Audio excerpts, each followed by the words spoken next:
Okay, welcome everybody. We're at Dragon Field in St. Genevieve, Missouri for a game against the Perryville Pirates and the St. Genevieve Dragons. I'm Dennis Kreitler, along with me is Clayton Geck, and we do have Brock Kreitler here that's going to chime in from time to time. You just heard the St. Genevieve Marching Band doing the national anthem under the direction of Mr. Mooney. And that judge will be Matt Monroe. We have the Pirates come into this game with an overall record of 4-2 and a 1-2 conference record. St. Gen is at 2-4 with a 2-1 conference record. So it looks like the Dragons are going to be coming into the view here of the camera, getting fired up. This is their homecoming week for St. Genevieve, and what a night it will be. Looks like they're down in the end zone getting all fired up, and we're going to be ready to go here soon. You know, this was always one of the biggest games back when we played. This is the one of the main games that you wanted to win, your homecoming. It was, absolutely, you know, it definitely set the mood for the dance the next night. You know, if we lost one year when I played, and you could just tell everybody's mood at the dance. They were down, and there was no energy. So, you know, this is, like I said, this is the one of the two games mainly in the year that the Dragons want to win. Absolutely.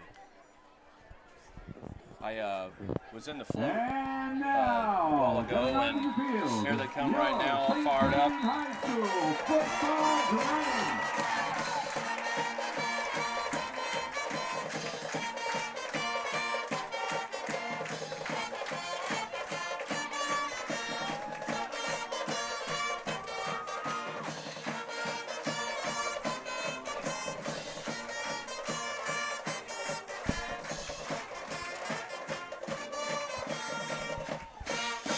That song just gets me fired up right now. I heard it today during the pep assembly, and I tell you what, the hairs on my arm just rose up. Yeah, it definitely does give you a little burst of energy, that's for sure. It brings back a lot of memories, doesn't it? It does. It doesn't get old every year. Let's hope it just turns out really well for St. Genevieve tonight. Looks like the captains for both teams are coming out to the field here. Number 16 was Brewster, number 18 Drew Toombs, number 33 Wade Hahn, and number 69 Clayton Vaughn. And Clayton, you know, this is kind of last moment for me here. I'm kind of out of my comfort zone a little bit. I've done some baseball on the TV here, and got the call about a half an hour ago to see if we can work this out and come up, and my wife graciously said, "Sure, go ahead." Yeah, I know Mr. Schweiss was looking throughout the crowd the whole night. We were calling other high school kids or former high school kids that took this class last year with him, and I know I was on the phone trying to get a hold of Coach Coleman, and your son here, Brock, says, "I'm going to go ahead and get a hold of Dad and see if he wants to come up." Well, he did get a hold of me, and I answered. Sometimes I don't, but you know, it did work out. I did want to come up to the game and watch, and worked out. So let's see, they're doing the coin toss right now.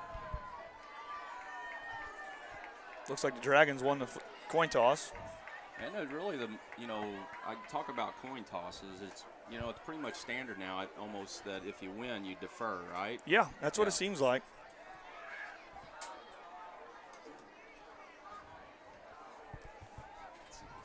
The Dragons are going to defend the left or the south end of the field and will receive. And the Pirates will be defending the north end of the field and will be kicking off to start the game. Their donations are greatly appreciated by the faculty, staff, administration, and students at St. Gen R2. These businesses are St. Genevieve County Memorial Hospital. All right, we're going to, on the screen here, you guys see the starting lineups for the offense here, and Mr. Kreitler is going to go ahead and read through those, I believe. Right, starting at quarterback is Chad Dunsey, and running back is Darian Brown. Wide receiver Brady Boyer, and wide receiver Luke Brewster, another wide receiver Camden Rowe, and another wide receiver Devin Bader. On left tackle, we got Brandon Drury. Left guard, Austin Karen. And center, Waylon Meyer. And right guard, Clayton Vaughn. And the right tackle is Brandon. Well, we got two Brandon Juries. That's going to be tough to play two positions it would be opposite tough. ends of the line, wouldn't you think? Yeah, it would be. But we're ready for the kickoff. Little squib kick down to the 10. Luke Brewster on the return. Good carry out to about the 35-yard line for St. Gen where they're going to start. That's a pretty good return there to start off. It's definitely caught the ball on that squib kick cleanly and found a little seam to go right up the middle and made it out to the 35. So First and 10, St. Genevieve. they start off real quick with no huddle. Twins right for the Dragons. Darian Brown in the backfield with Chad Dunsey. Looking at the play right now. It's so common right now. Everybody gets up to the line and then they check over to check with their offensive. The snap. Dunsey back to throw. Oh, he's got him. Deep. He's open. Luke Brewster makes the Yes, catch. He sidesteps and he goes and he's tackled at about the Perryville 32-yard line. What a way to start it. That's a great way to start right there. He had the man beat. The Pirate defender had no idea that the ball was in the air. Chad just made a good throw right in the Luke's area, and here they're going again without a huddle and trying to catch Pirate defense off guard. Again, no huddle. You know, one good thing about the no huddle, especially later in the game, the defense cannot substitute as quickly. You know, it takes them. You definitely might be able to catch them off guard here. Dunsey again to Luke Brewster, a little screen to the left, cuts back over to the sideline, juking around and down. Could be close to a first down at the 22-yard line.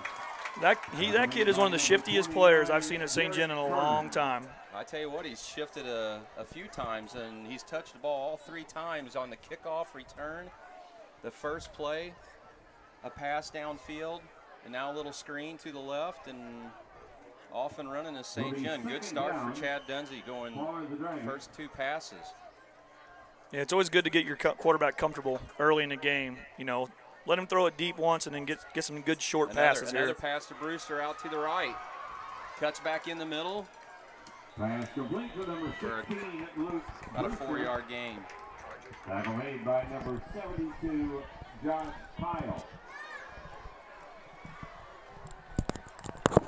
First down. Again, another first down. And again, Luke Brewster going to the hot hand here. Coming into this game, the Dragons are 2-4 overall with a 2-1 in the conference. And then the Perryville Pirates are 4-2 overall and 1-2 in the conference. Been set up.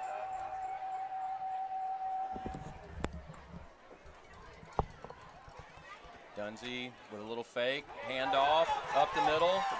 Is that Brown? Yes, that's Darian Brown. Darian Brown out of bounds at about the 4-yard line. Good move there and a good play.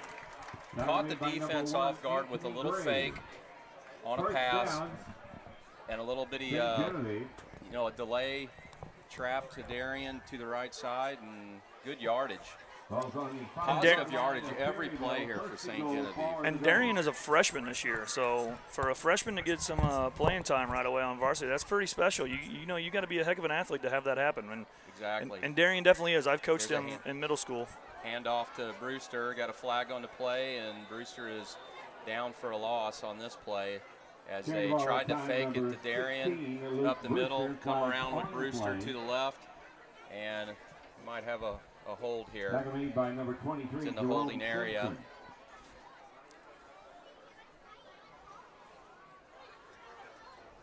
Referees discuss. They're calling over a Pirate player, so it's definitely going to be on the Dragons. Yeah, it's never good whenever you see them talking to the opposing team on what to do.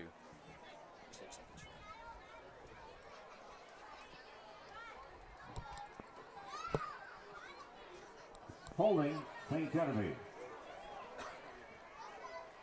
And that'll take St. Genevieve back to about the 18-yard line of Perryville, where it will be Will remain first down, first and goal at the 18.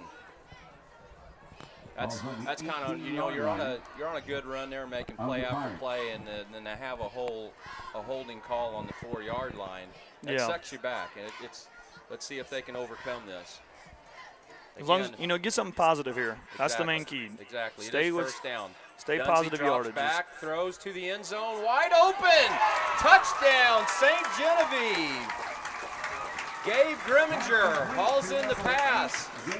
You know, Gabe Grimminger was questionable for tonight's game. Last I heard, you know, we work in the elementary with his mother, and she said he had a MRI done on his hamstring, and they weren't for sure if he was going to get to go tonight. But good thing he is. He got the first score. Just talking about having a positive reaction after a holding play, and they went right. They were really aggressive going to the end zone, and it worked out. After attempt is good. St. Genevieve 7, Perryville. The PAT is good, and St. Genevieve off to a good start, 7-0 against the Perryville Pirates.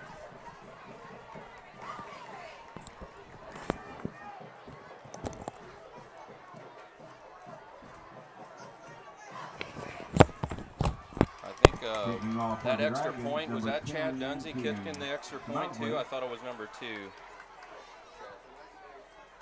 Yes, we get confirmation here from Brock that it was definitely Chad Dunsey. So Chad is throwing the ball and kicking the ball tonight. Love it. I just love it. It looks like now we're going to have number 10, Keegan Schmelsley, on the kickoff. Back deep for the Pirates, number 11, Logan Thaxton. And back deep for the Pirates will be number 11, Logan Thaxton. Thaxton looks like a big young man there, ready to receive the ball. Let's see what we can do. Maybe we might kick it away. Schmelsley, end over end kick, might be going, and it goes out of bounds. And that's going to call out a flag for kicking the ball out of bounds. Where's your hole? And I'm sure they were probably trying to kick it away from Thaxton. That they may have had some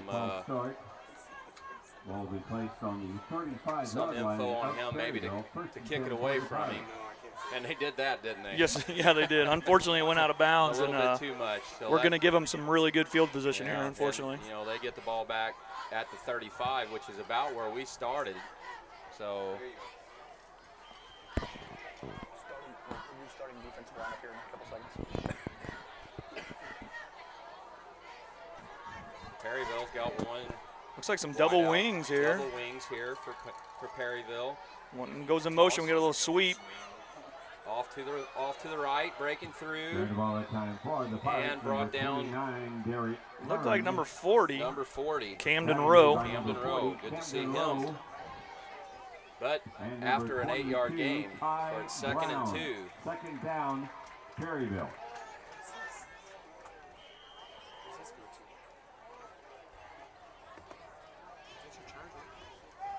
Again, Perryville looks like they're in the same format, that just off to the right as they did the last play with the double wing. Now back to Faxon as he gets the ball going to the left, and he's brought down for a 4-yard gain, but it is a first down at the Perryville 46-yard line. First down. So a short little gain there, short little gain. On the 46-yard line of Perryville. I feel like I'm playing little musical side Yeah. stuff here. Well, We're trying to get our audio. This is our first time doing that this year, so we're a little shaky up here. We got things going on up here. We don't know if it's supposed to be happening or not. There's a handoff right up the middle. A good stop by St. Gen. 44, Isaac Boyd on that tackle. That's a 2-yard loss. The defense really penetrated there on Perryville. Let's go ahead and show you guys the starting defensive lineup for the Dragons. All right, on the line here, we'll start in the middle. We got the nose guard Clayton Vaughn, tackle Austin Karen, and tackle Isaac Boyd. Defensive end Clayton Kreitler and Drew Toombs. Outside linebacker Keegan Schmelsley. Middle linebacker Matt Hurst. and Ty Brown, and hand off. outside linebacker Luke Brewster. Hand off to the fullback there. Looks like 23. Number 23, Jerome Simpson for the Pirates. Will be Pretty decent gain. 3rd and 3. Cornerback Darian Brown and safety Gabe Grimminger. That completes the St. John defense, the starting defense. However, they switch in and out as times as needed. And it's a big 3rd down play here at the St. John 47-yard line. Handoff up the middle, and he pushes forward, still pushing to the 40-yard line as a host of Dragons corralling down. In there is probably 17, 18. Number 17, Matt Hurst. Matt Hurst. That's who the PA announcer gave the tackle to, so that's who we're going to give it to. I had mentioned here, you know, when they were kicking off, that Logan Thaxton, he seemed like he was a pretty good-sized young man down there, and they gave it to him, powered right up the middle, and he just kept the legs churning. So it's a 1st and 10 for the Pirates as they keep moving the ball.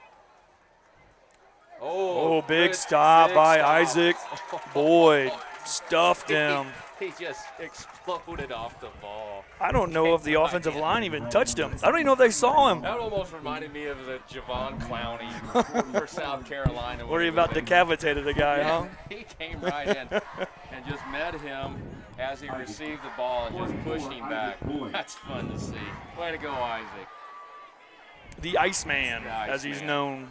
I had some of these kids when I taught 4th grade in your class. Yeah. You had him in class, and I've coached them. Gabe Grimminger.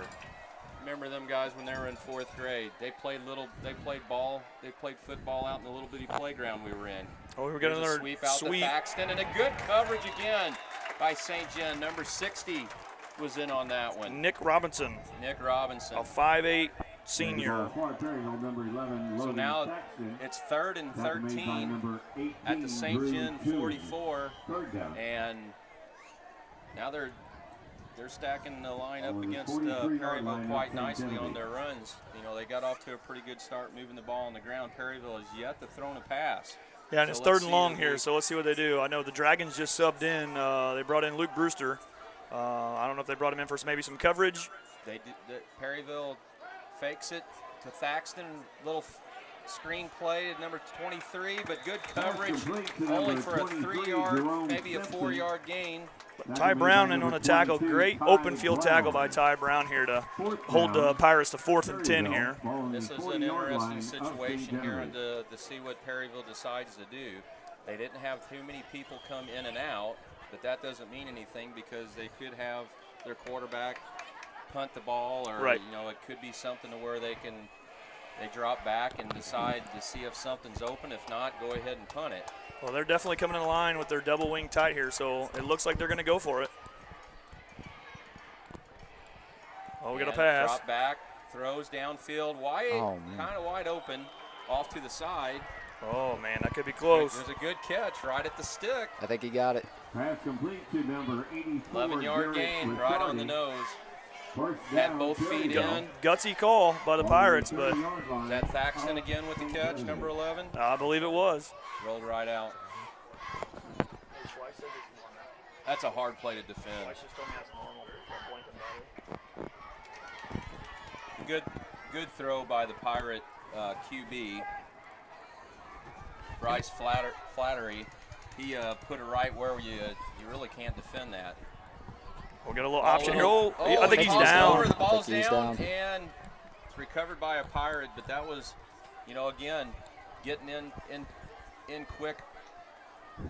I think it was Isaac Boyd again who exploded off the line, off the ball, and got in the backfield to cause disruption. Yeah, a little read option there. And broken play. Quarterback wanted to option it off, but I think the running back gave up on it, and a loss of 5, second and 15.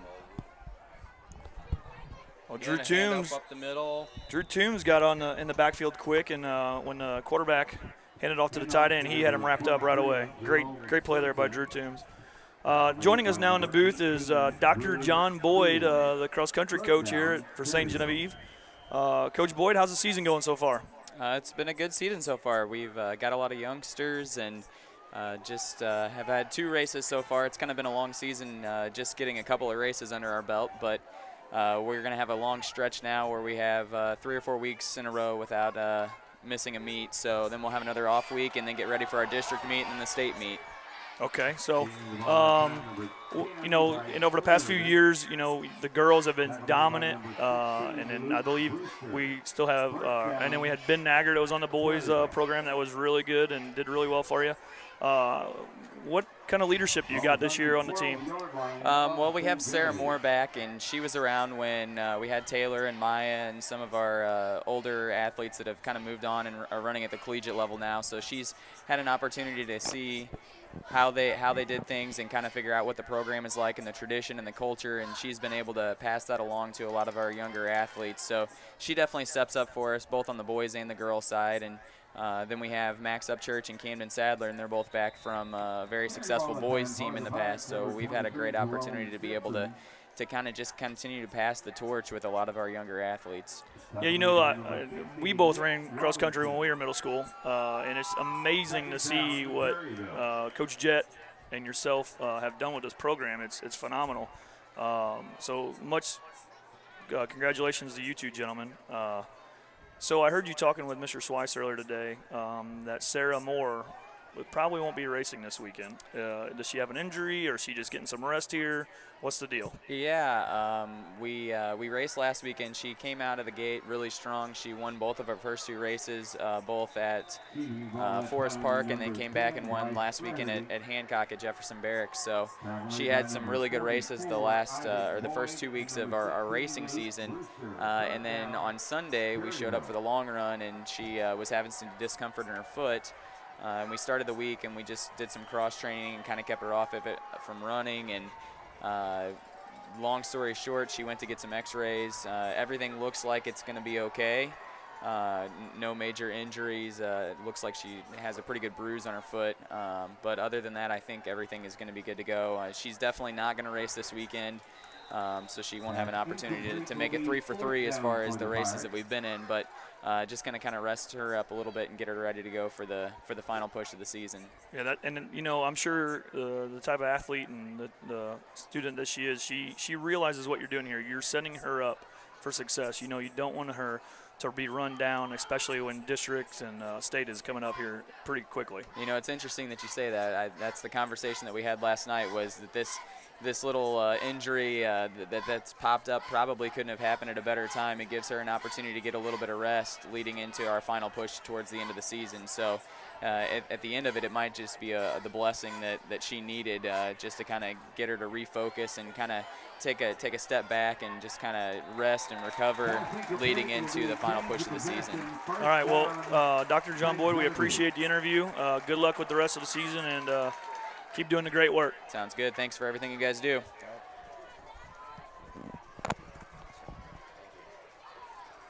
All right, so you just saw there a big 4th down and 8 play. Drew Toombs got in the backfield there to disrupt the pass pretty quickly, so the quarterback ended up throwing it out of the back of the end zone there, it looked like. The last 2 pass plays that Perryville ran, you know, they just went to it on 4th down, but clearly their ball was way out of the end zone. It's almost like he was throwing it away. St. John takes over on downs at the 10-yard line, and Dunsey in the shotgun with Darian Brown, kind of in a pistol formation, but now off to the side. Dunsey back to throw, and ball hits the ground before it ever gets to number 7, Devin Bader. And he tried selling it, but there was a lines judge right there. He says, "I don't think so, young man. That ball Good try." Just did not come out of Chad's hand right as it, kind of spiraled down. It looked like he was trying to set Devin up to it to catch it on the outside corner, and so he could spin up to the sideline and get a good jump on that defender. But like you said, it just came out of his hands just the wrong way. Again, similar setup. This is a handoff to Brown up the middle as he spins around, but then he's met by a Pirate as he was spinning. And I don't think there was hardly any gain. So it's 3rd down and 10. On the 10. And got to be careful with these situations here. You put the ball in the air and, you know, could be costly. With a minute 18 left to go in the first quarter, Dunsey rolls, finds Brown. Oh, here we breaks a go. Tackle, and he's still going and brought down at the 32-yard line. Pass complete to number As Dunsey Darian rolls Brown, out first to down, St. Genevieve. his left and finds Darian in the Tackled by sideline, and he number 23, breaks Jerome through Simpson. a couple of Pirate defenders Ball all the beyond way down to the 31-yard line. St. Genevieve, Very first and elusive 10 player. He's Dragons. going to sprinkle some magic tonight. A lot of what do they call them? The yak yards, right? That's a yak yards yard, after yes, catch. some yak yards. Too bad Darian ain't on somebody's fantasy team. He'd be setting him up real nice tonight. Again, hand off to Darian Brown. A couple of Pirates on him, Carrying the and ball before he forward, gets the about Dragons 3 number yards, Darian Brown. positive yards there. Tackle made by number 53. Now again, going back to Darian being a freshman, and he's getting a lot of touches here. You know, that's how many? I don't know too many freshmen that could handle that pressure. I know it seems like, you know, every game here we're starting to see that, and I think it's starting to build confidence within the team and the player that, hey, you know, Darian can do some good things. Maybe put Brewster out to catch some passes to get him some. That way teams can't focus on Brewster. Here's another pass to Dunsey. Oh, I think But he was arrived hit, and early. I think, yes, Yep, there it is. that was a Pass pass incomplete. attempted Flag for on Luke play. Brewster, but the Pirate came in and hit him clearly before the ball was to him, and that drew a flag for pass interference down at the 42-yard line of, Which would have been the first down territory for the Dragons. yep, pass Pass interference. interference. So There you the go. first quarter's coming down to a while. We got 13 seconds left, so we'll probably get, you know, if we run the ball here, it's definitely the last play, or even if we pass and make the catch, it'll be the last play of the quarter.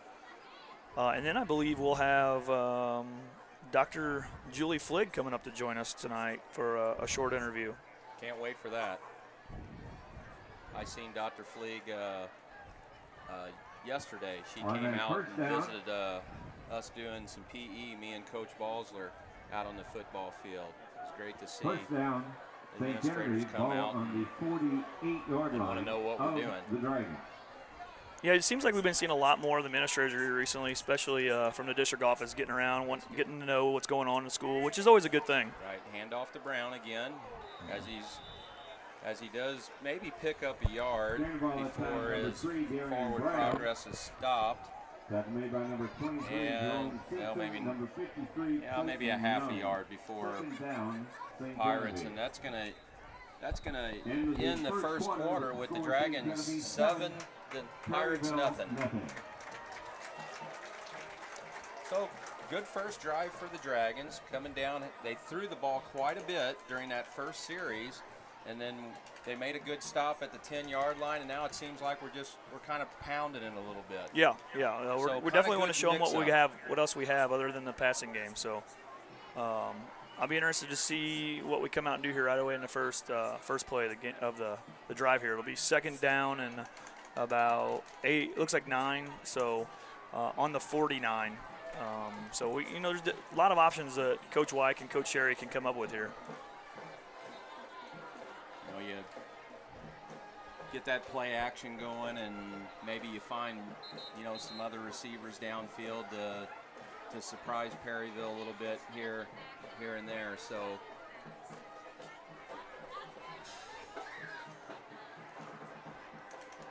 St. Genevieve band trying to pep up the spirit crowd as we see the Emeralds and the cheerleaders down below on this homecoming evening. We have the court candidates to the right that's out of our view. Trying to get Can we you get there. 'em? Can we Trying get to 'em? get you there. No, it's not going to work. Maybe we'll hang the camera out later. But, yep.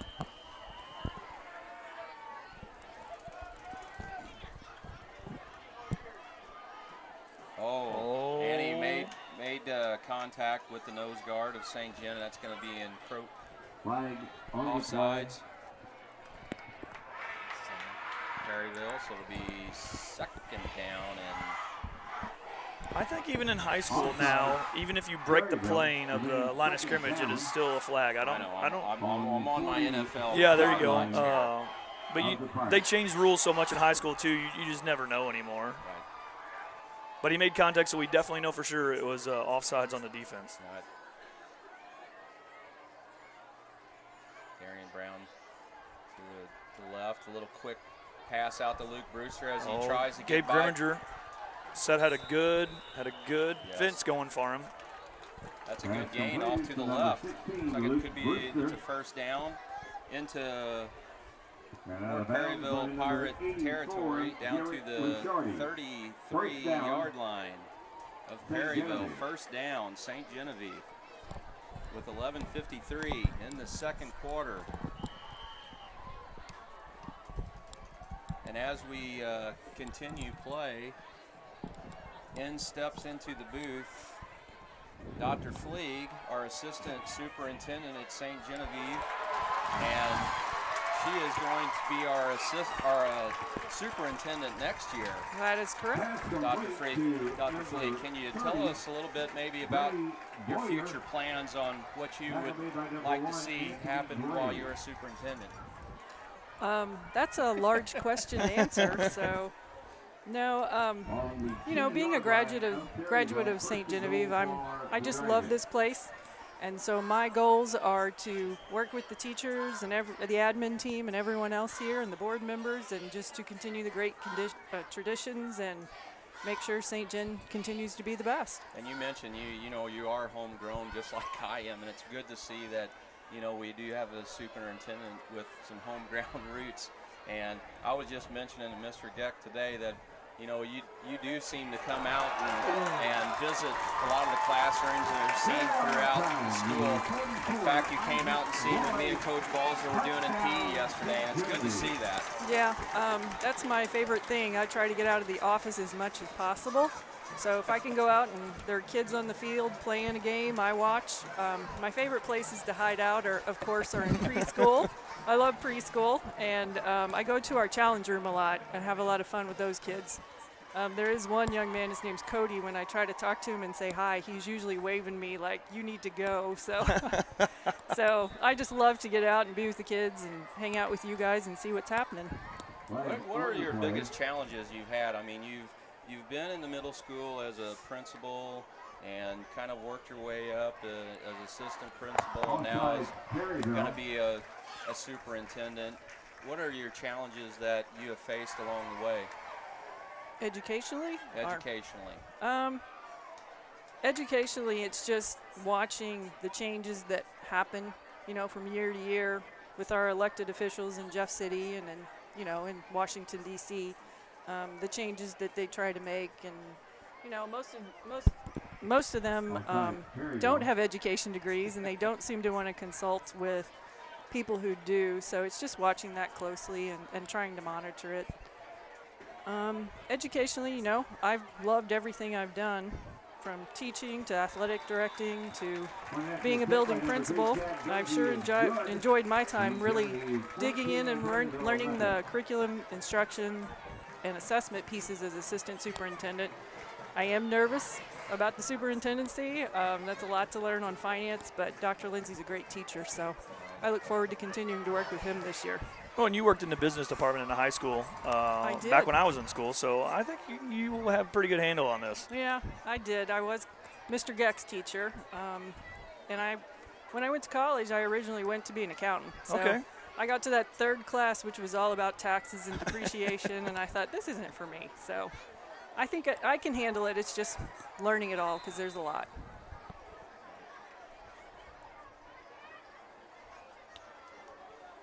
As we continue to talk to Dr. Fleeg, St. Gen just scored to make it a 14-0 game.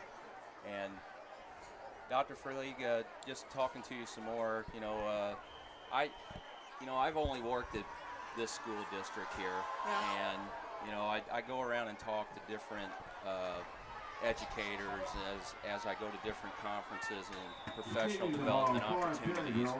And whenever you mention that you're from St. Gen, they kind For of the Pirates, respect you and look at you a lot different. It kind of makes Yeah. me feel good. Do you have that same feeling when you go out and have your professional days and talk to administrators from different schools too? Yes, I was actually talking to someone recently at a conference, and they asked where I was from, and I said St. John, and he said to me, "You'd be interested to know this," and I said, "Well, what is it?" And he said, "Everything we do, we see what St. John's doing first."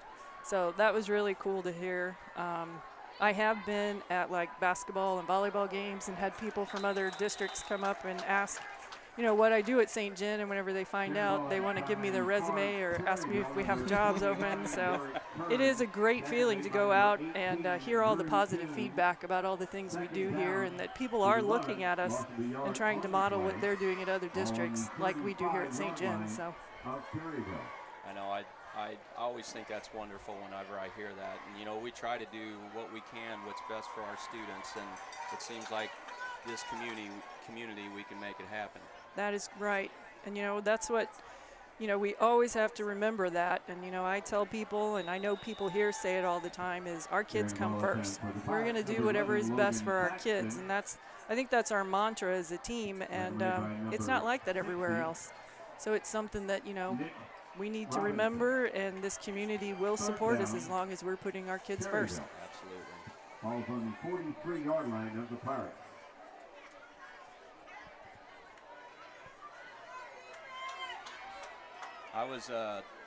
This is just me and Mr. Gegg's little thing that we want to put in for maybe next year's for homecoming. Oh, okay. Because we're down in the elementary a little bit. Right. And we kind of see Spirit the week as what they do in the high school with different days and stuff like that. And I can remember when I was a fourth grade teacher, the elementary was included in that. And just seems like that nowadays that the elementary is not in the tune as just like in the high school, except for the Friday green and white day. Is there any way that we can maybe change that a little bit coming into the future, that we can, as a whole school, be, active throughout the homecoming week? And Well, I think that would be great. I know whenever I went from high school to middle school, it was kind of a shock. That at that time there wasn't a whole lot of spirit in the middle school during homecoming week. That was something the high school did, but that's definitely something that it's not. It is a high school event, and it's all about people coming back and seeing St. John High and remembering those years. But it's really a St. John R2 event, and yeah, I think you two should talk to Mrs. Diesel and Mrs. Geck and see what we can get going I'm here. pretty sure this is the conversation we had today. Those were the two we needed to talk to. They're the ones that need to know about this. We'll just add, we probably do have Dr. Fleet's support. That's right. That That's would good. work. Maybe that's the first thing we need to bring up. Right. Well, don't you have a student council in 5th grade or something like that? Well, you have your lead families too. Right. Getting the kids involved and making it part of your leader and me and your student council, let the kids take some lead on it. We'll get them to write a little. Of course, you'd have to monitor the dress-up days and stuff. I'm pretty sure they wouldn't get too crazy. No, they'd wear pajamas all week. That's right. And the teachers would love that. Yeah. Those are great days. I like pajama days.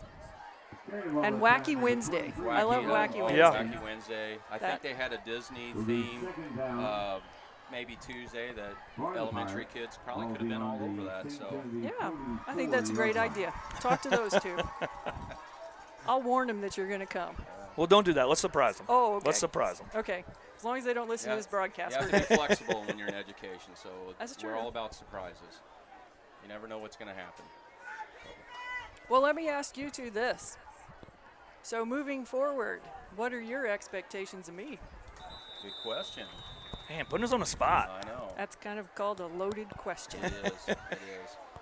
And I'm worried if we answer this wrong. Well, I hate to answer a question with a question and stuff, but we just got done with, the last bond issue push that regarded school safety, which we upgraded doors and windows and safety features that would protect our students from intruders and stuff like that.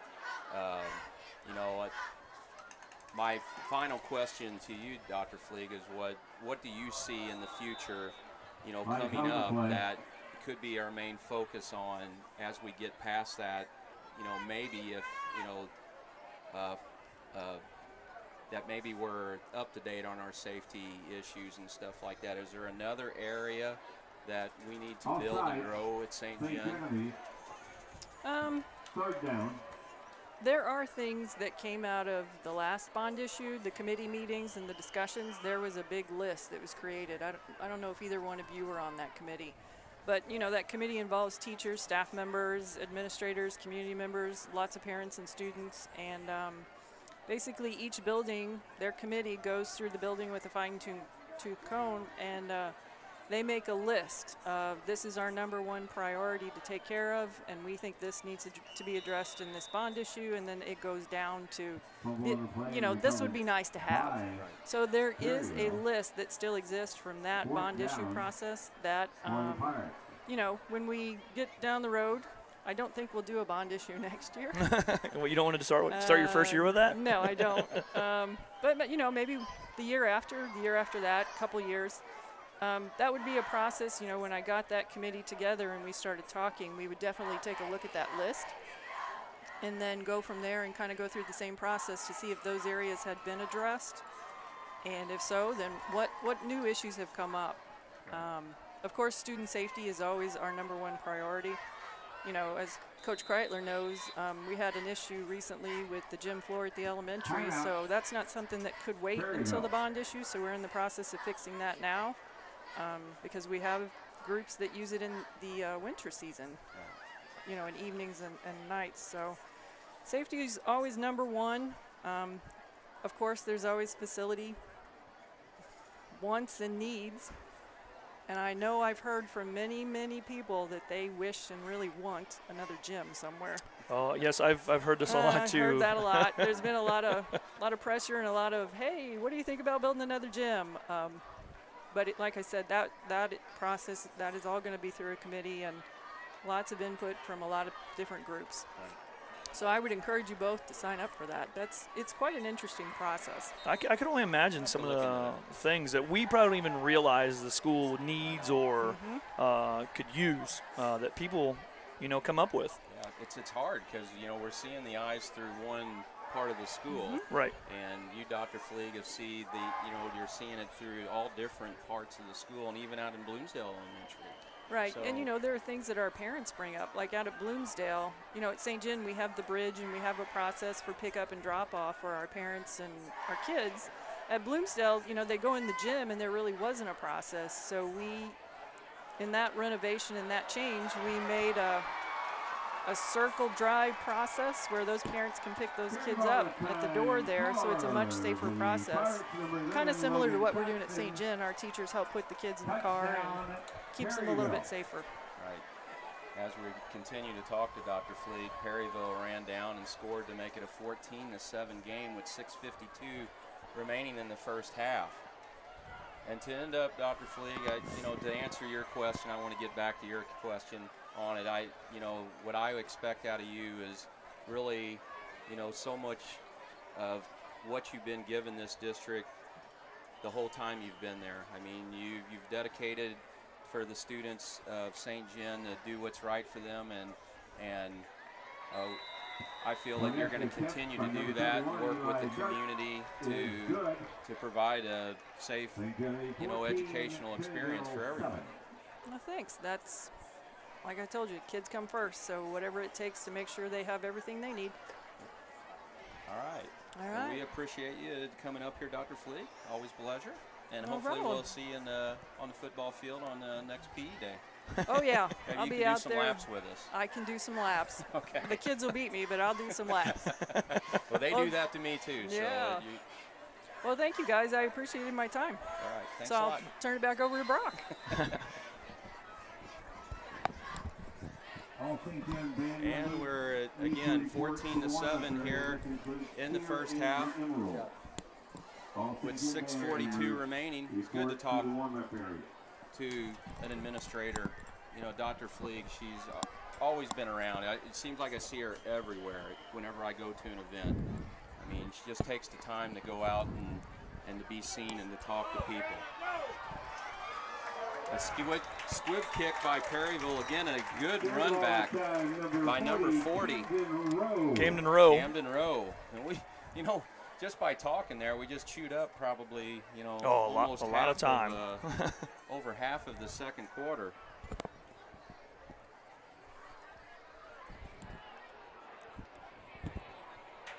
Going back to the Perryville play, there was a lot of miscommunication there because it was hard to tell who had the ball.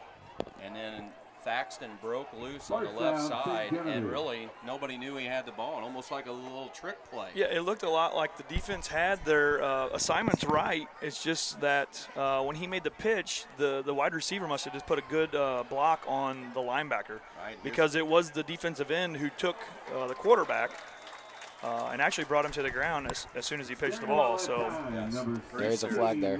Brewster with a catch, and he had a nice gain for close to a first down, or over a first down, and there's a flag on the play. I thought I seen a face mask. I agree. Somebody let me put this in focus. Sorry, everybody at home watching this. We, like I said, this is our first time doing this in a long time, so we're trying to broadcast and do the camera work. Send all complaints to Mr. Kyle Swice, please, and he'll let us know how to make this better. Exactly. It is confirmed a face mask, so that's along with the yardage that Brewster out on his screenplay to the right. Now that sets up a first down at the Perryville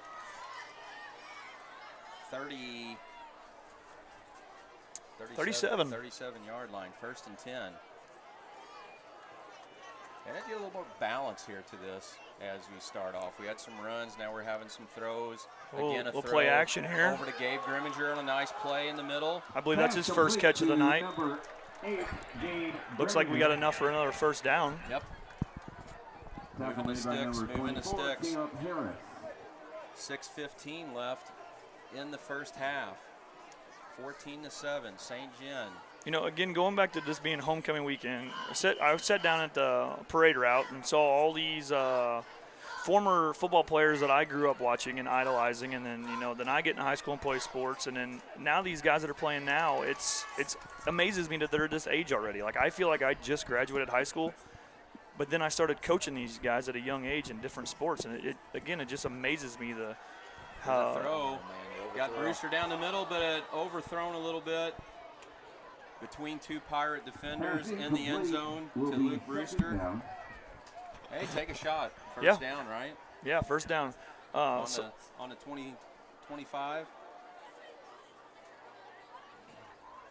You're right. It is a good feeling when you see that, and you see the people, and you see so many people in homecoming. Yeah. With the parade out there in the parking lot, you just go to different wagons and floats around. Another screenplay out to Brewster to the right. Tries to spin around. Probably got about 4 yards before he's brought down at the 21-yard line of Perryville. So now it seems like we're getting in a throwing pattern. See if we can back the defense off the line, unload the box, as they say, and see if then we can't get Darian his elusiveness to break loose. That's exactly right. It's that cat and mouse game that you're trying to play. Football is all about the strategies. It's whoever has the best strategy, usually they're the ones that come out on top. I thought Perryville might have jumped off, but hard count by Dunsey. Dragons need to hurry up, snap the ball. Ooh, just got it off in time. Another throw to the middle, wide open. Gabe Grimminger up the middle, and touchdown, Dragons!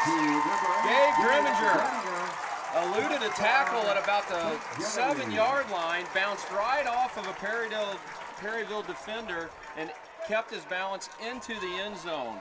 That was just a little quick slant in the middle. Great play. And Dunsey right on the money. Looked like the same exact play they ran a while ago on Gabe's first catch. Yeah. Dunsey in for the PAT. Who's that holding in for the – that's always a hard job, I think, to hold the snap. Let's see. Looks like Camden Rowe. And it is. It is Camden Rowe. I just think that's a hard job to do. To catch the snap and put it down with the laces out Laces out, Marino. Yeah. And then, the timing's just got to be right. Right, and not only to put it down, but they had to put it down on a tee. Right. Whereas the guys in the NFL and even college, they kick it straight off the ground. They wear special cleats because that's all they, Just coming from a football person here that played it, and you've seen it a lot, how much time do you spend on that during a week? Do you spend a lot of the time is a Thursday. The Thursday walkthrough before, you go through everything. You don't, you touch it a little bit on offensive day, but, if you don't have one guy that specifies in kicking, you really don't spend a whole lot of time on it. At least we didn't when we were in school. When I got older, when I was a sophomore, we had Dustin Schmelsley, one of the best kickers we've had here in St. John history. When it wasn't an offense, so when we did defensive day. Oh, now we're doing a little kickoff. I think they're going to get it. Left, and the ball's up, there and it is. St. John has got it. A little pooch kick off to the left, and St. John recovers the ball at the Perryville 39 yard. Does that surprise you? That does surprise you. You're up 2 scores here. Now we got just under 5 minutes left to go in the ball game or in the first half. So, just catch them off guard. A defensive team would not expect that. It looks like it is going to be St. John ball. It looks like they're discussing whether I don't know because the ball clearly went more than 10 yards. Let's see what we're gonna get here. We have a official timeout. Official timeout. Do you think it's just for spotting of the ball here, maybe?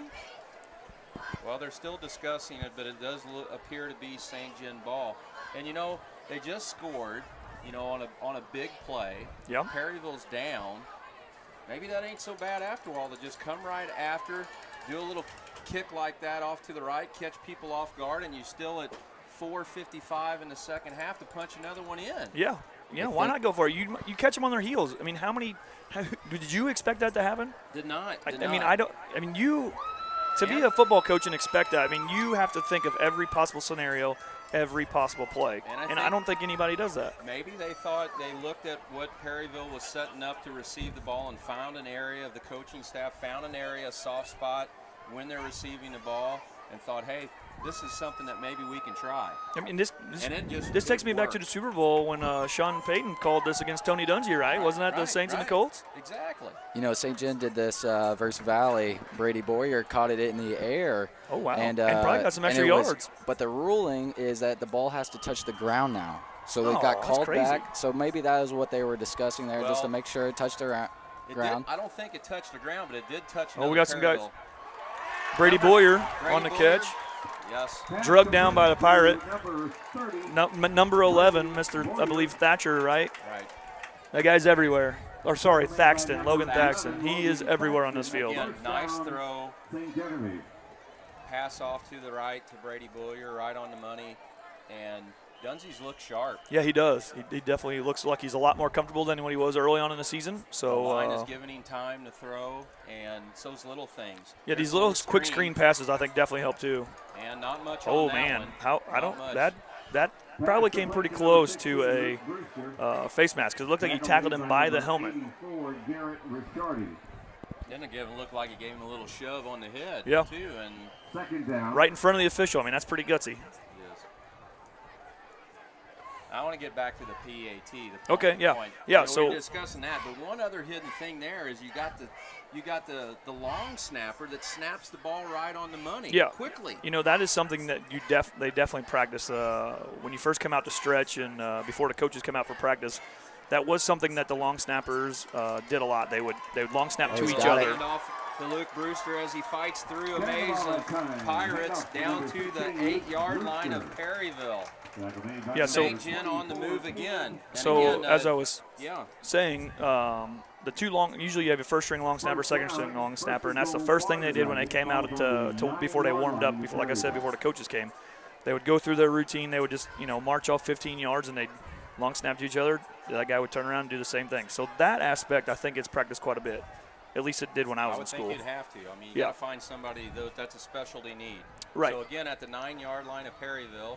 The snap to Dunzy. He takes it himself right up the middle, and he's down at the 5. Maybe the 4.5. And it's second down. It'll be first and it should be second down. I'm sorry. Second and goal at the 5. They're going to say.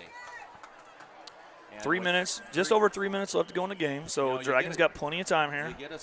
You can't get a first down, but you're down the two plays here to punch another one in to go up, 27-7 before halftime. So I think this would be good momentum here and really makes you feel good. Snap to Dunsey, Darren Brown, and not much there off the right side. Perryville did a great job there on that play on defense there. They sniffed that out pretty quickly. That's one of his first touches here in a while, Darren Brown. So 3rd down and goal at the 4. Thoughts on run or pass here? I think we might get a little play action here. We got Devin Bader, who's a pretty tall kid. I mean, he's got a tall guy on him, but he's single coverage over here. So you may see some action over here. Or maybe even a quick screen over to Luke Brewster again. The guy playing on him is playing back. He's playing soft, and the guy up on Gabe Grimminger is up in his face. So they better call a timeout. Play clock down to 3 seconds, and we're still looking. Luckily we have we had 3 timeouts before that happened. So right. Coach Wyke, I'm pretty sure is the one that made that call. So good eyes by Coach Wyke. Down to 2:15 remaining in the first half. St. John up 20-7. Ball on the 4.5-yard line of Perryville, 3rd and goal. All right, here's my question to you. If we punch in here, either on 3rd or 4th down, we missed the last PAT, I believe it was. Do you go for 1 or do you go for 2 to put it up a full 21 points? I don't know. I'd say you go for 1. You're still up 3 scores, right? Yeah, and it's early in the game. It is early. Late in the game, getting a little tighter, you might have a different point of view here. But, I always like to ask those kind of questions. What would you do here?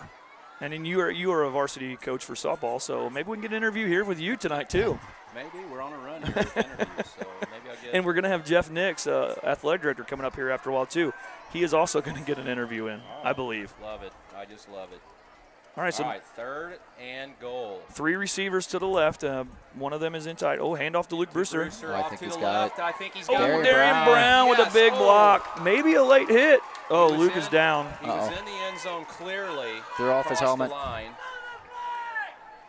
He took a big shot by a Pirate. In the helmet, too, on that. And Brewster is down. Fans upset here. We got some fans out in front of us that definitely wanted to see a flag. We thought it might be a pass, but they did give the ball probably to the main playmaker here. Playmaker off to the left, and he found an open area and found it in. Now I just hope that he's okay for his health. Me and a senior Kreitler were watching NFL football the other night, and we saw a big late hit last night. That hit? I did not. I'm not much of an NFL guy. I'm more of a college football guy. Green Bay Packer Adams, I think. I did hear about it, though. I did, yes. I do remember hearing about it. He was being tied up, and a Chicago Bear defender came in. I mean, just helmet to helmet. You can see his mouthpiece just flying out. Oh, man. In slow motion, the helmet kind of squished in and whatnot, so huge hit. Those are the times that I wish we didn't have slow motion, because that is some of the most disgusting things you'll ever see is stuff like that. And the players on the field automatically called for help as soon as it happened. They're calling for help from the sidelines and brought out the stretcher right away. Yeah, and it looks like Luke is up on his feet as the St. Genevieve crowd give him a hand. Walking slowly. He did score, which they did not change the score from being 20-7. Right. Yes, I do believe they signaled that it was a touchdown. No flag on the play. Okay, they just put the score on the scoreboard. 26-7. They just announced it. With 2:09 left in the first half on a 4-yard run in by Luke Brewster. I feel like out of all the football games, homecoming for players is not the one you want to get hurt on with festivities going on tomorrow. Right. Well, some schools have the dance directly after the football game. So, luckily, Luke will have a little bit of time, hopefully a little time to recover. They're going for the 2-point. Gabe Grimminger in a quarterback. Good play, though. It looked like we had Drew Toombs open in the end zone. It's a good play. Just did not get it. Did not come off the hand again. Sorry you didn't get to see all that play.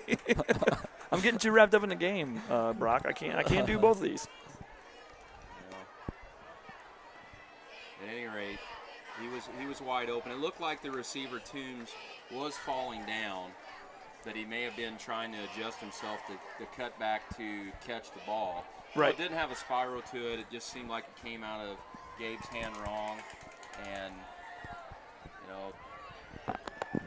have to settle for just the 6 points, 26-7. So now I'm sure the next time we score, they definitely will probably go for about to 2 ask you again. that. I would think. I was just about to ask you but that. it depends. If Perryville doesn't score, maybe they don't. So Who knows? I'm going to an impact football game. This is the Pee Wee Yeah, for yeah. St. Gen tomorrow at Fredericktown, as one of my Kicking off sons, for the Dragons, Roden, number is 10, playing. Smuggler.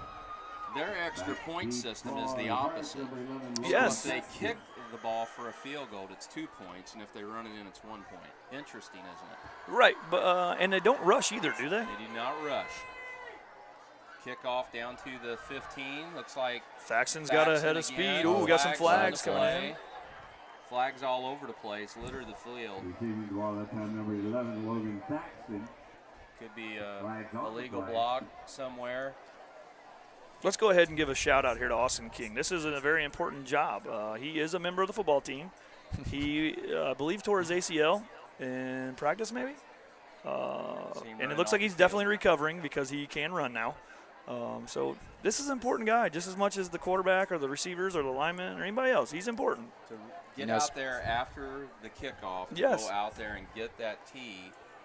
Because I've seen it leave. I've seen Oh it yeah, being left yeah, out many there times, and before. you take the risk of somebody getting hurt. Right, and I've seen it a couple times as a spectator. I'm like, you gotta get the tee, get the tee. A lot of pressure. You are the only one trotting out there. Everybody, Eyes are on you. low key watches you grab that tee and make sure you do a good job. Here's my question: have you seen this on Facebook? There was a dog that is trained. I have seen that. I don't know if it's on which level it is, but there's a dog that is trained. As soon as the play is over, the dog sprints out, grabs the tee, and brings it back to the sideline. This could become a serious thing, and we start timing. Oh, there we go. Is this going to be the water, like the ball boy from Florida State? Whenever, and I hate to bring up the St. Louis Rams, but I used to be a season ticket holder going through these bad times. Rough times. They'd have a guy that would sprint out there, and they would have somebody timing him to get back. And once he crossed back that big white line, he's doing Son, Holy Spirit, and just Thanking God that he made it back without being ran over by one of those ginormous wonder how many guys. hamstrings I would pull. Fortunately for that guy, the Rams were not kicking off too much, though. True that. Well, it seems like this season they are. All right, so a penalty on the play backs the Pirates up. Looked like it was a block in the back on the kickoff. And that takes them back to their 21-yard line as they will get the ball with 2:03 remaining. Sense of urgency here for the Pirates. I think so. Yeah, you definitely need try to get something going. They definitely Pull need out to any tricks. get a score. They need a score before the half, or they're going to have a lot of adjustments to make in the second half, which I'm sure they do anyway, especially defensively. I kind of think back on their score of what they did, and there was some misdirection and everything that kind of caught us off guard, that they ran a big play in. So let's see what they have up their sleeve. Some more option, read option here. Broken play, but the quarterback, number 10, Bryce Flaherty does manage to get 3 or 4 yards on the play. But again, it's chewing up time, and they still have timeouts. They've taken 20 seconds now since they started that play. 20 seconds. The play clock hasn't even started going yet. I don't know why that's not going. Yeah, the ball is set. The play clock should be running. A minute 33 left in the first half.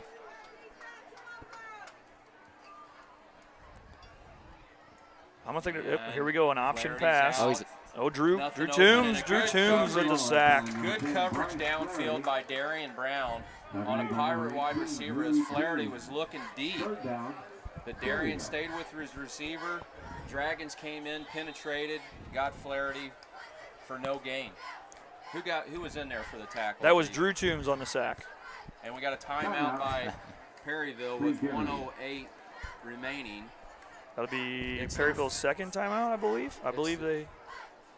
You know, Darian, with the coverage, he stopped by my room the other day.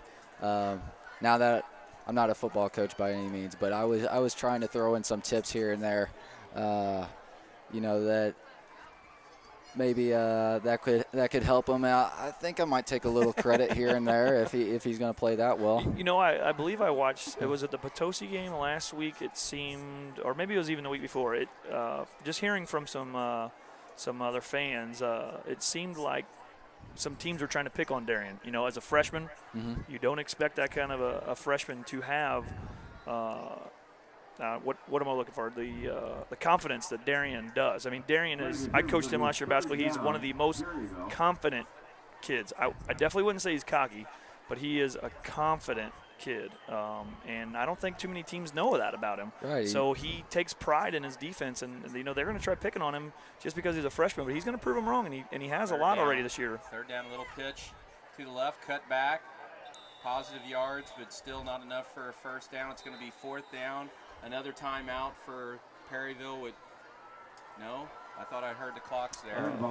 You know, going back to Darian, whenever I was talking to him the other day, confidence is one of the things that we were talking about, and he mentioned that, you know, with every play and every passing game that he's gaining it more and more. So it was not the Perryville Pirates that took the last two timeouts. It was St. John. I think they're going to try to maybe get another score out of this. Ooh, there you go. I think they're really trying to stop aggressive. it. Yes, and I'm loving that. I love it. So we got a minute and 1 second left to go in the game. It'll be fourth down, and looks like 4 to go.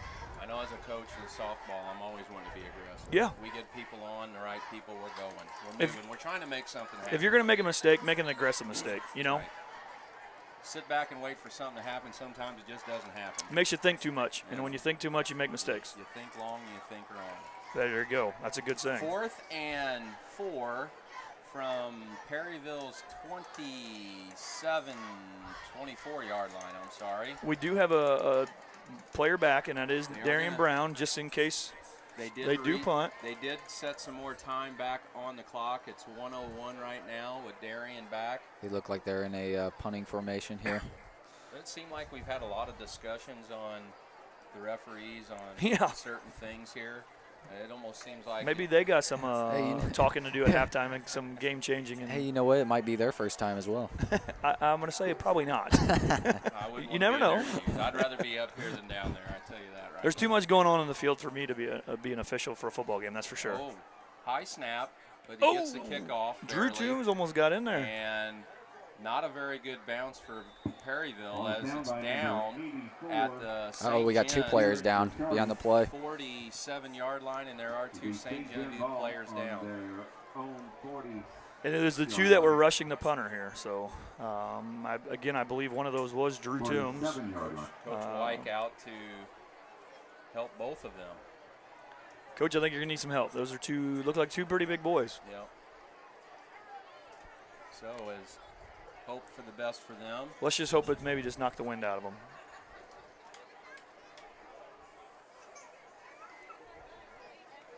With 54 seconds left here in the first half. It's been a long first half, it seems. It does seem like one. I mean, we've talked to Dr. Flea.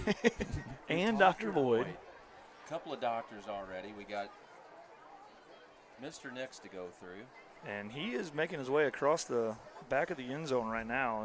I'm guessing, well, he stopped. Whoa, I don't know what he wants to do. You know, being an administrator, especially athletic administrator here on a football Friday, I'm sure the last thing that he wants to do is probably come up and talk to us. Yes, he's got he's got a lot more important things to do tonight than worry about giving an interview. But if he does make it up here, we definitely will appreciate it, and we will try to make some the best interview that we have had tonight, which, though, I feel like the two that we had were good. Looks like the two that were down were number 18, Drew Toombs, and 31. Tyler Jenkins. Tyler is limping, so it looks like he might have, and he's kind of holding his hip, where Drew's possibly could be a wind issue, or he knocked the wind out of himself. Both walking under their own power.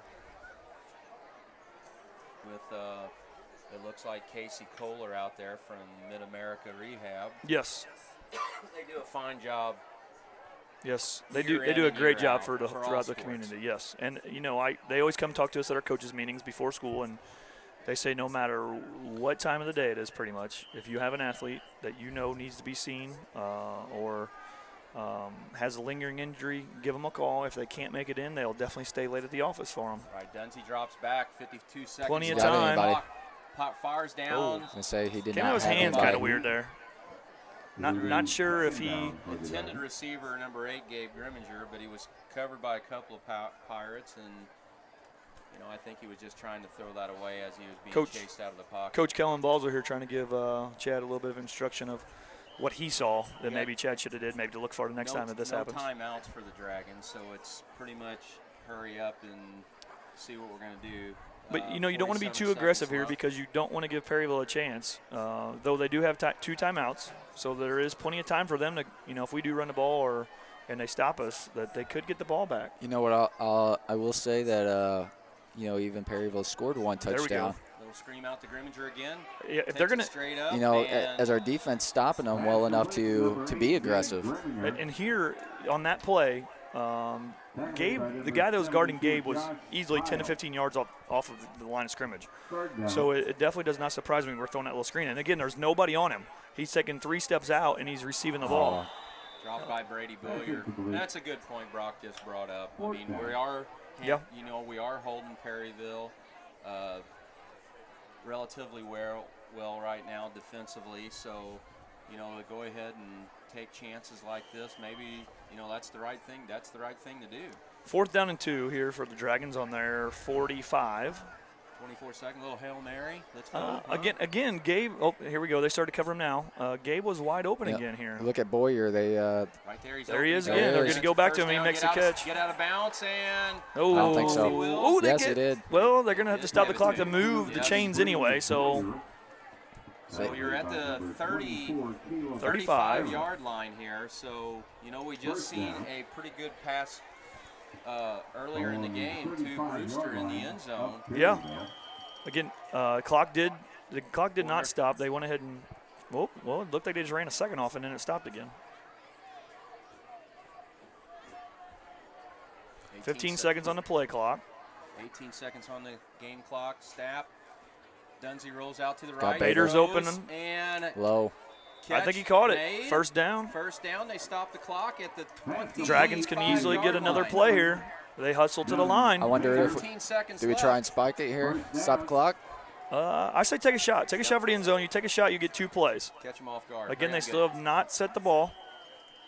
Play clock starts. We're down to 10 seconds. Oh, he spikes it. He did spike it. He spiked his own player. Spiked the center. Well, you don't see that every day. Hey, snap the ball better. Quit breaking my fingers, would you? 9 seconds left. Coach Balsler relaying plays in.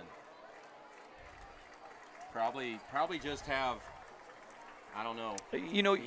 I guess you might have 2 shots, but 2 shots here to go in the end zone. Because you're on your 25. We do got some fast receivers. Usually a play, the pros is 1 play 6 seconds. So in high school, maybe 1 play is 9 seconds. Thinking, too late. Couldn't get the play out, and that's going to be a delay of game call. Because we were out of timeout, so we had to take the penalty.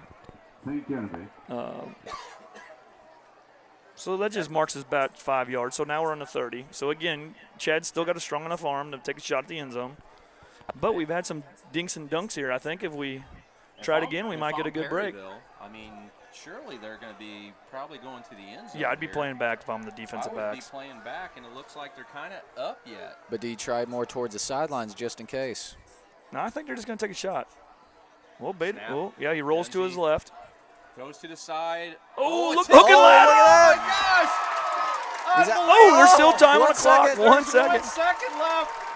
Oh, my gosh. I think it was supposed to be a hook and ladder. Yeah, it was a hook and ladder, but Brewster adjusting himself because the throw was up, batted it up to Gabe Grimminger.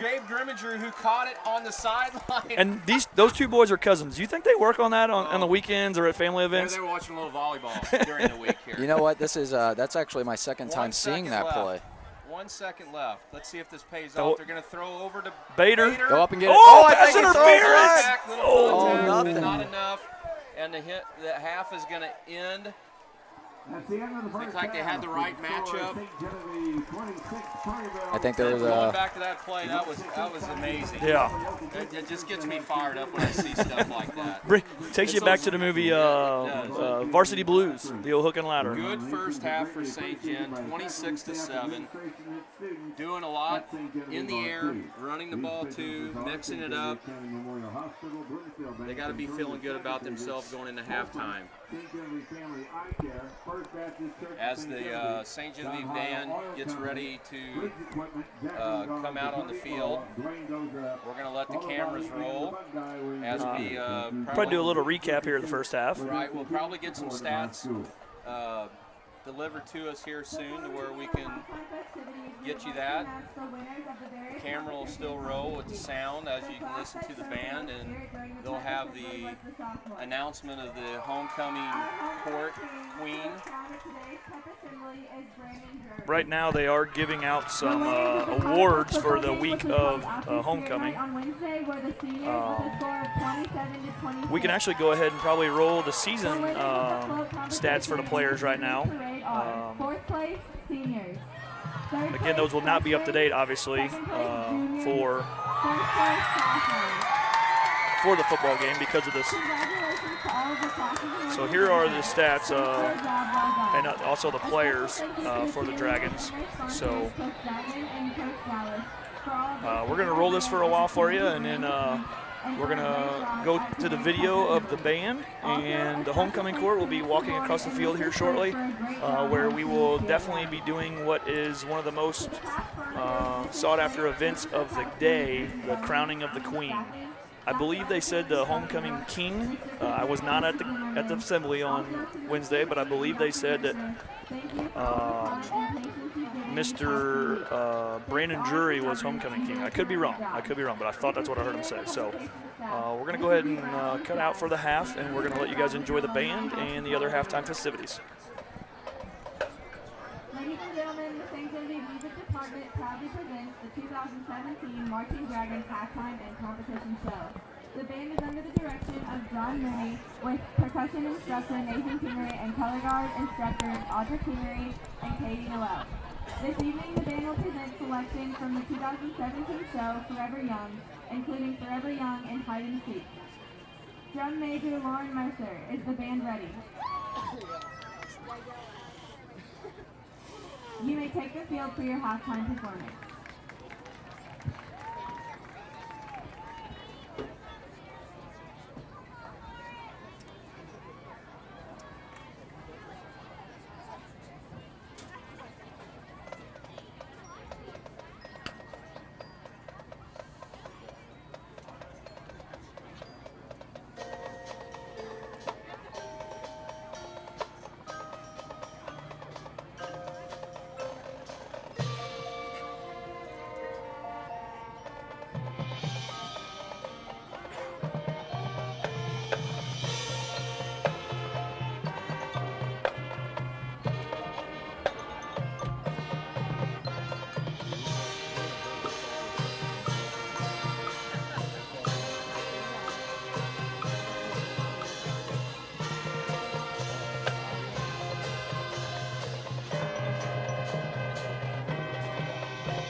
At this time, we would like to introduce to you some very special guests who are with us this evening.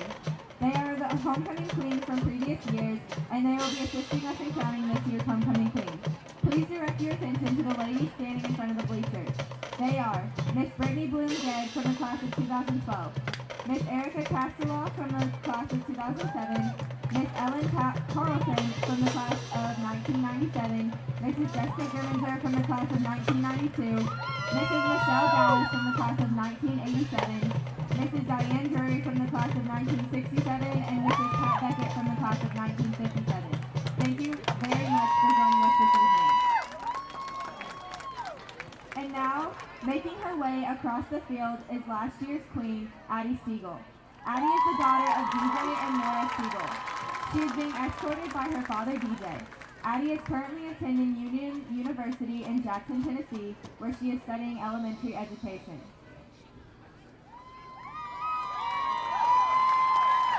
Representing the freshman class is Miss Molly Elizabeth Barr. Molly is the daughter of Jeff and Darla Barr and is being escorted by her father, Jeff. Molly is a member of the freshman and JV volleyball team. She is also a member of Student Council, NJHS, FCCLA, FCA, and SAG. In her free time, Molly enjoys spending time with her family and hanging out with friends at Luke's house. Some of her favorite things to do are drawing, jam sessions with Hannah, and late night talks with Julia. She's excited about getting her license and going on Taco Bell trips with the girls.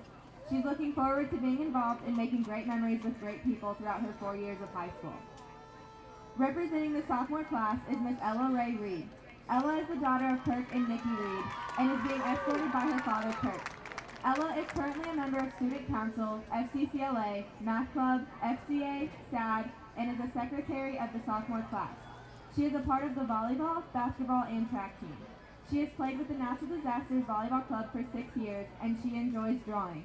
Ella also enjoys going on crazy adventures with Macy, laughing constantly with Megan and Chloe, spending every weekend making unforgettable memories with Jada, and making every moment count with her sister, personal chauffeur, and role model Avery before she leaves next year for college. Representing the junior class is Miss Grace Tomier.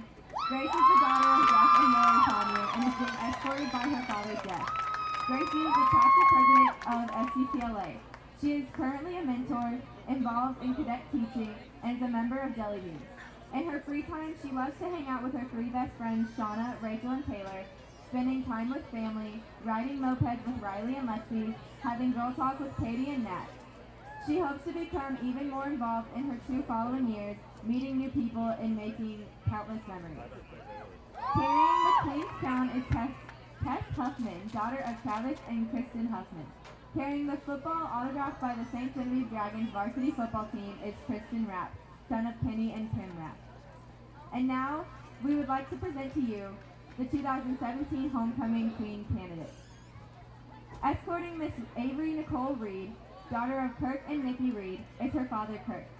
Avery is involved in many clubs and activities including volleyball, basketball, track, National Honor Society, FCA, FTA, Spirit Club, Jelly Beans, Freshman Mentors, and is also Vice President of Student Council. She has been in the top 10% of her class for the past 3 years. Avery has been named All-Conference in all districts in all 3 sports, and was named Honorable Mention All-Region in volleyball. She also made it to state in high jump the past 2 years. She enjoys meeting with the Breakfast Club every Friday morning, having the time of her life making memories with Allie, Drew, and Jen, constantly taking punches from her little brother Tucker, and she's looking forward to being Madison's #1 fan when her basketball season starts at MAC, and constantly laughing, making memories, bossing around, and taking clothes from her little sister Ella before she leaves her behind for college next year.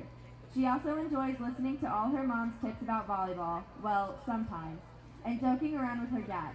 Avery's future plan is to play volleyball at Missouri S&T while majoring in engineering management. Out of all the boys at Rolla, she hopes to find a tall, handsome, smart man to spend the rest of her life with. She would like to thank her little brother, sister, mom, dad, and grandparents for helping her get to where she is today. She couldn't have done it without you. Escorting Miss Caitlin Marie App, daughter of Jim and Denise App, is her father, Jim. Caitlin has been a member of Mentors for 1 year, Student Council for 2, National Art Honor Society for 3, where she is currently serving as president, and the speech and debate team for 4. She has played basketball for 3 years and softball for 4. Caitlin enjoys art, jamming the music with her girls, and going on various adventures with her friends, when she can actually walk. Caitlin is not sure where she wants to attend college, but she plans to study to become an art therapist. Caitlin's ultimate goal in life is to get rich and fund a lion sanctuary in Africa so that she can hold and play with all the baby lions she wants. She wants to thank everyone for their support and for helping to make her the person she is today. Escorting Miss Brittany Elaine Clinton, daughter of Mike and Amy Clinton, is her father, Mike. Brittany is currently a senior playing softball. Her future plans are to attend Jeffco for 2 years, then move out of state and continue college elsewhere. She would prefer to attend a college near the beach so she could be a beach bum on the weekends. Brittany was in volleyball for 1 year, softball for 3 years, Spanish club for 4 years, FTA for 2 years, and mentors for 1 year. Brittany's interests include making jokes with the softball girls, spending time with her family, and DQ ice cream runs with Sally. Brittany hopes to make her last year at SGHS memorable. Escorting Miss Allie Marie Grass, daughter of Gary Grass and Stephanie F., is her father, Gary. Allie is a member of National Honor Society, the SGHS volleyball team, Jelly Beans, student council where she is currently serving as a secretary, a freshman mentor, and a boys basketball manager. In her free time, Allie enjoys Goodwill shopping and laughing uncontrollably with Avery, Drew, and Jen, doing spontaneous things with the Breakfast Club, shenanigans with Rachel and Shauna during basketball season, jamming on the way to school with Cammie and Justin, and having dance parties with her little brother Garrett. Allie's biggest accomplishment was winning the patched overall scholarship, allowing her to shadow doctors and volunteer in Peru this last summer. This trip helped Allie make the decision to become a pediatric nurse practitioner. She isn't for sure where she will attend school next fall, but most likely sees herself at Missouri State. After college, Allie eventually sees herself back in St. John, having 4 kids with her hottie husband, and spending her summers traveling with Doctor Without Borders. Escorting Miss Madeline Lane Helms, daughter of Matt and Tracy Helms, is her father, Matt. Maddie is the president of Student Council, has been a member of FCA for 4 years, a member of NHS for 3 years, and a member of Mentors for 2 years. Maddie loves being a part of the SGHS Spirit Crowd and spending time with her friends. After high school, she plans to get her doctorate of physical therapy and hopefully use this degree to help children through mission work around the world. Escorting Miss Drew Marie Wallendier, daughter of Gary and Kim Wallendier, is her father, Gary. Drew is currently the historian of Student Council, which she has been in for 4 years. She's been on the volleyball team for 4 years and is currently the captain. She has been a member of NHS for 2 years, Mentors for 2 years, Track for 3 years, Basketball Manager for 4 years, and Jelly Beans for 1 year. Drew enjoys hanging with the Breakfast Club, going on crazy adventures with Allie, Avery, and Jen, while making up unrealistic stories just because it makes them laugh, dominating in team sports with Taylor, and cheering at all high school events with her classmates. Drew loves spending time with her family and talking about literally everything with her best friend, her mom. In the future, she wants to attend a 4-year college and obtain a bachelor's degree in nursing. Then settle down with her hubby in good old St. John and start a family. Would freshman class attendant Molly Barr come forward to receive your charm?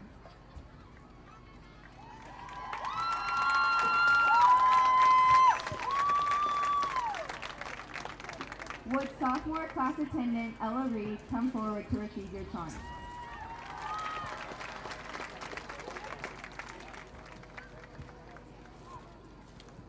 Would junior class attendant Grace Tomier come forward to receive your charm?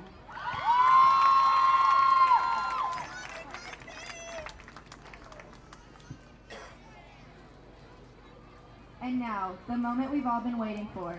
Who will reign as the 2017 SGHS Homecoming Queen? Would Allie Grass please come forward to receive your charm?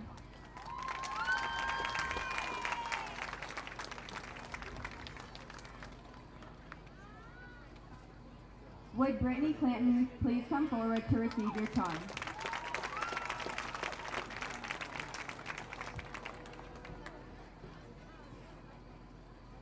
Would Caitlin Apt please come forward to receive your charm?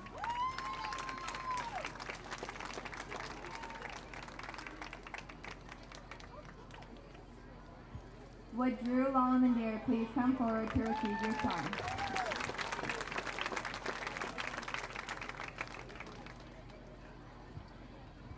Would Avery Reed please come forward to receive your charm?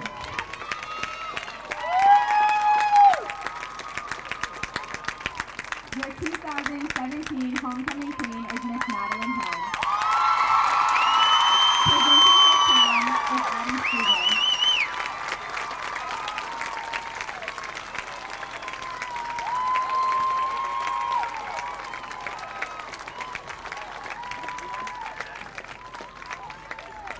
Presenting her sash is Pat Beckett. Presenting her autographed football is Diane Drury. And presenting Madeline her homecoming charm is Michelle Dallas.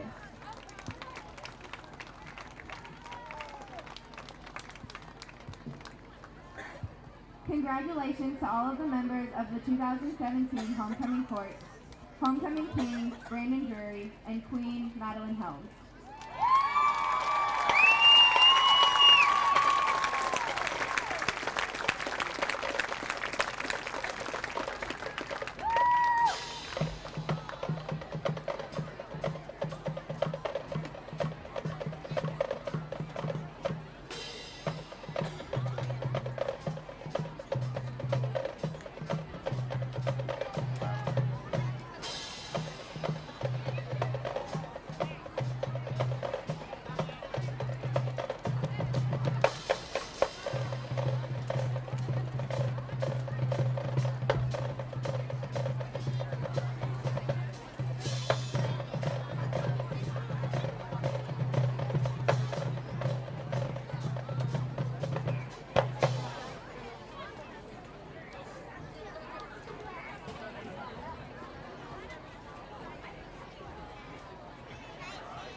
Thank you, SGSS Marching Dragons, for another great performance and good luck in your marching competitions this year. Congratulations to homecoming queen Maddie Helms for her queen.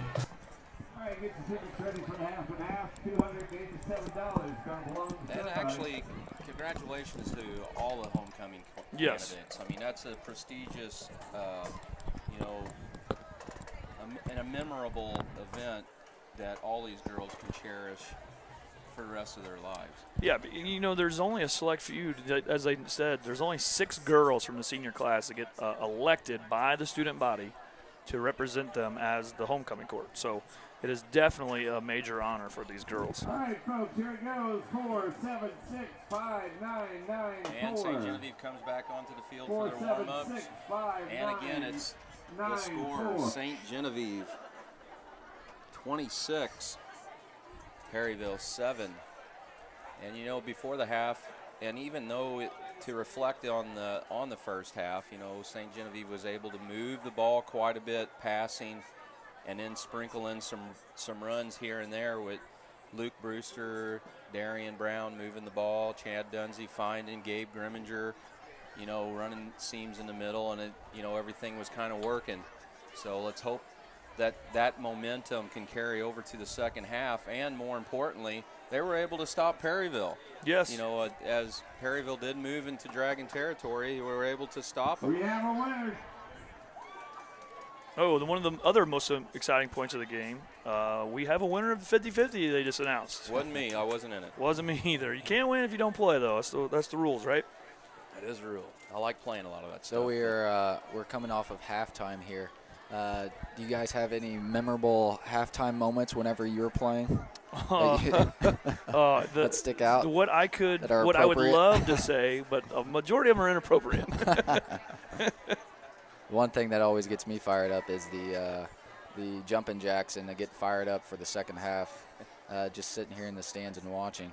Not really warming up though. I only played 1 year of football, and you know, I was just just hardly anything to me. You know, 5'10", maybe 120 pounds wet. You know, little guy. You know, and I'm playing safety in the back, and you know, back then you got these old pads. You got pants that don't fit you very well. You're just uncomfortable moving around. You know, back in the early '80s and stuff like that. And I remember playing in the game, and there was a tight end that, gosh, 250 pounds. Just he caught the ball on a slant play coming in, and I was in his way. And not that you wanted to be. I was credited with the tackle, but I was in his way. There you go. And you were the speed bump. That's right. I was an effective part of getting in his way. And that was a Taco Bell ringer for me. You know, speaking of ringers, Coach Stolzer used to talk about hitting somebody so hard you've made them have snot bubbles come out of their nose. And once that happens, that you do that to somebody, it's one of the best feelings of your life until the day that it happens to you. And that's exactly what happened to me against Fredericktown one year. Speaking of that, it's awful. We've had a couple of big hits against St. Gen in the first half. Luke Brewster had a big hit as he crossed the goal line and kind of was down. He may have some snot bubbles on that play. A couple of them here and there. Drew Toombs were down on a punt return. So it has been physical. Yes. And as we start the second half of teams getting ready here, I am doing my best to find. St. Gen will be getting the ball, and Clayton is trying to update some scores around. I'm sorry, but we're kind of in the blind here with no stats to report to anybody on the game. It's mostly Dunsley throwing, Grimminger catching, Brewster catching, Darian Brown running, and Darian Brown running. So it does seem defensively, it does seem that the Dragons are spreading it around as the tackles. You know, it's not one guy dominating the line or one guy, because they're running a lot of the double wing sets, so it's a lot of option, it's a lot of sweeps, it's a lot of fullback up the middle. So, you know, they switch it up so much, it's hard for one guy to make all the plays. You know, the stat that matters, though, is 26-7 right now. So, right. You know, my prediction, we're talking about our softball coaches every Friday. We get together at our practice or something like that, and we say, what's the score going to be for tonight? I predicted 29-16. So okay. I'm kind of almost at my limit with what we're going to get with another half to play yet, and maybe I gave too much to Perryville. Well, they are 4-2. They are. And we are 2-4. So, but again, schedule doesn't always matter. When it comes to football, it all depends on who shows up to play that night. What did Vegas say? What's the spread? I don't think they're that deep. Here we go with the kickoff again to the left. Fielded this time as Perryville runs into their zone blocker. and got held up in a nice play there by St. Carrying the John, ball number outside to Perryville, 22. number 27, Sloan Who was Hunter. that? Ty Brown. Ty Brown. 25, Thomas Oder. I wonder if he let that one drop and goes out of bounds. Well, that's awful risky. Ball beyond the 29 Probably about yard line of the maybe Pirates. 5 yards there. I don't know if it would have bounced out of bounds or not. At any rate, Perryville has the ball at their own 29.5-yard line, and they come out with the double wing set with a single wide out and a man in motion to the right. Handoff to number 27, and he's met for maybe a 1 yard Number 27, gain. Sloan Hunter. Tackle made by number 22, Ty Brown, and number Ty Brown in on a 60, tackle That's again. right. Robinson. And Nick Robinson in on the Second assist. down. Sometimes it's easier to just wait for the announcer. Yes. I think is that. You know, they have a spotter over there. Do they? So that helps them out. Okay. You know, we have enough of us that we could have a we spotter. do. We're just kind of, rambling and trying to make it through. Again, looks like the same play. Off to the right, number 27 does have some room, but brought down again on the sideline.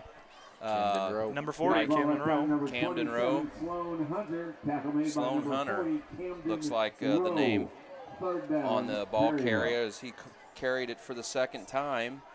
Sloan Hunter, a 5'10", 160 senior, carrying the ball for the Pirates. As again, they're up. It's a critical 3rd and 3 on the Perryville 37-yard line. Same formation again. In is Isaac Boyd, and it's going to be a loss. A loss. Isaac Boyd just penetrated through the Perryville line.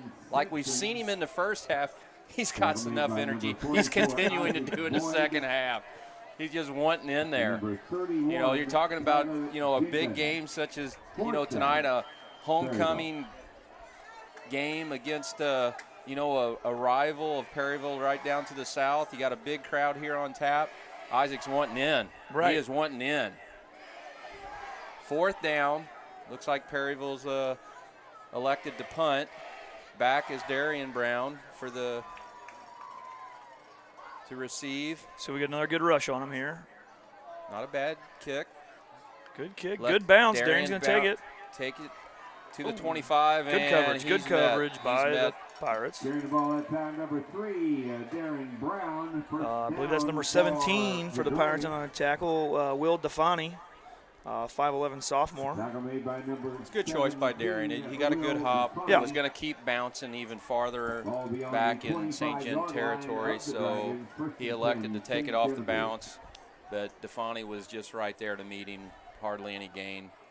1st and 10 at the Dragon 25-yard line.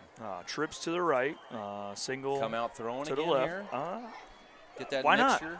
Why not? Well, again, we got the defense is playing back except for on Gabe. He's actually the linebacker's up against him, so maybe a little screen to Brewster here would be a good idea. A little handoff to Darian, right up the middle, fights.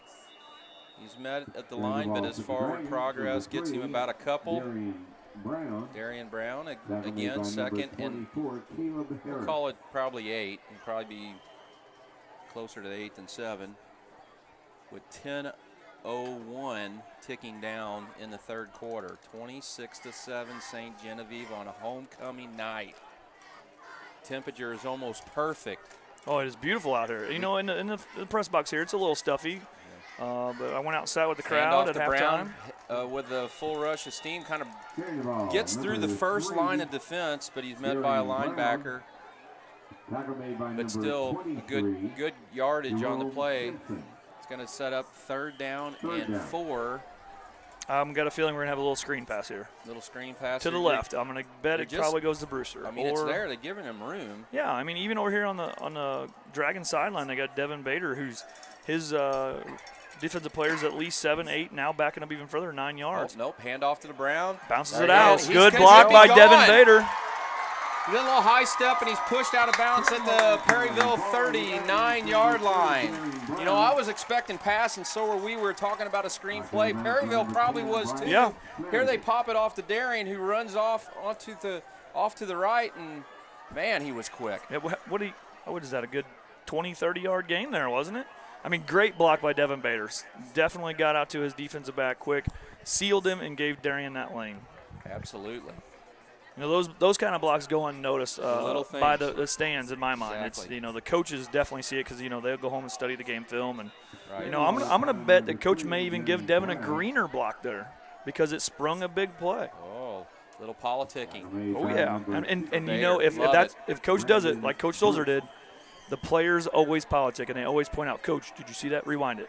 Rewind it. I'm going to show you. I got a greener block. Or you're bringing it up over and over, so we're trying to help you out. We're helping you out, Devin. Brown with the carry again, no gain, 2nd and 10. He comes off for a little breather. Looks like he's a little shooken up. Dunsey back. Handoff up the middle. Carrying some Pirates with him. Big pile. Good gain, no. Gain of about 6. As we said, Athletic Director Jeff Nix is now in the booth with us. How we doing, Coach Nix? Not doing bad. It's been a pretty good night. Weather-wise, great. I mean, everything's been great so far. Our score's great. We hope to keep it that way. Talk about your role here as Athletic Director at St. Genevieve. It's a busy time right now, isn't it? A lot of sports in play. You're probably just, from one sport to the next is Schmelsley, or no, it's Rowe with a good gain. 1st and 10 at the 20-yard line of Perryville. A busy time. It is, absolutely. Not only is it homecoming now, but we come back next week and we've got senior night softball on Monday. We also have later that evening a St. John Valley volleyball game that's always draws a big crowd, and then we've got senior night volleyball on Thursday next week, and also at the end of next week we're hosting district softball. So, man, just next week alone is a lot of busyness, but it's a good busy, it's a fun busy, and I really enjoy it. Right. Okay, guys, I do have a couple quick game scores here.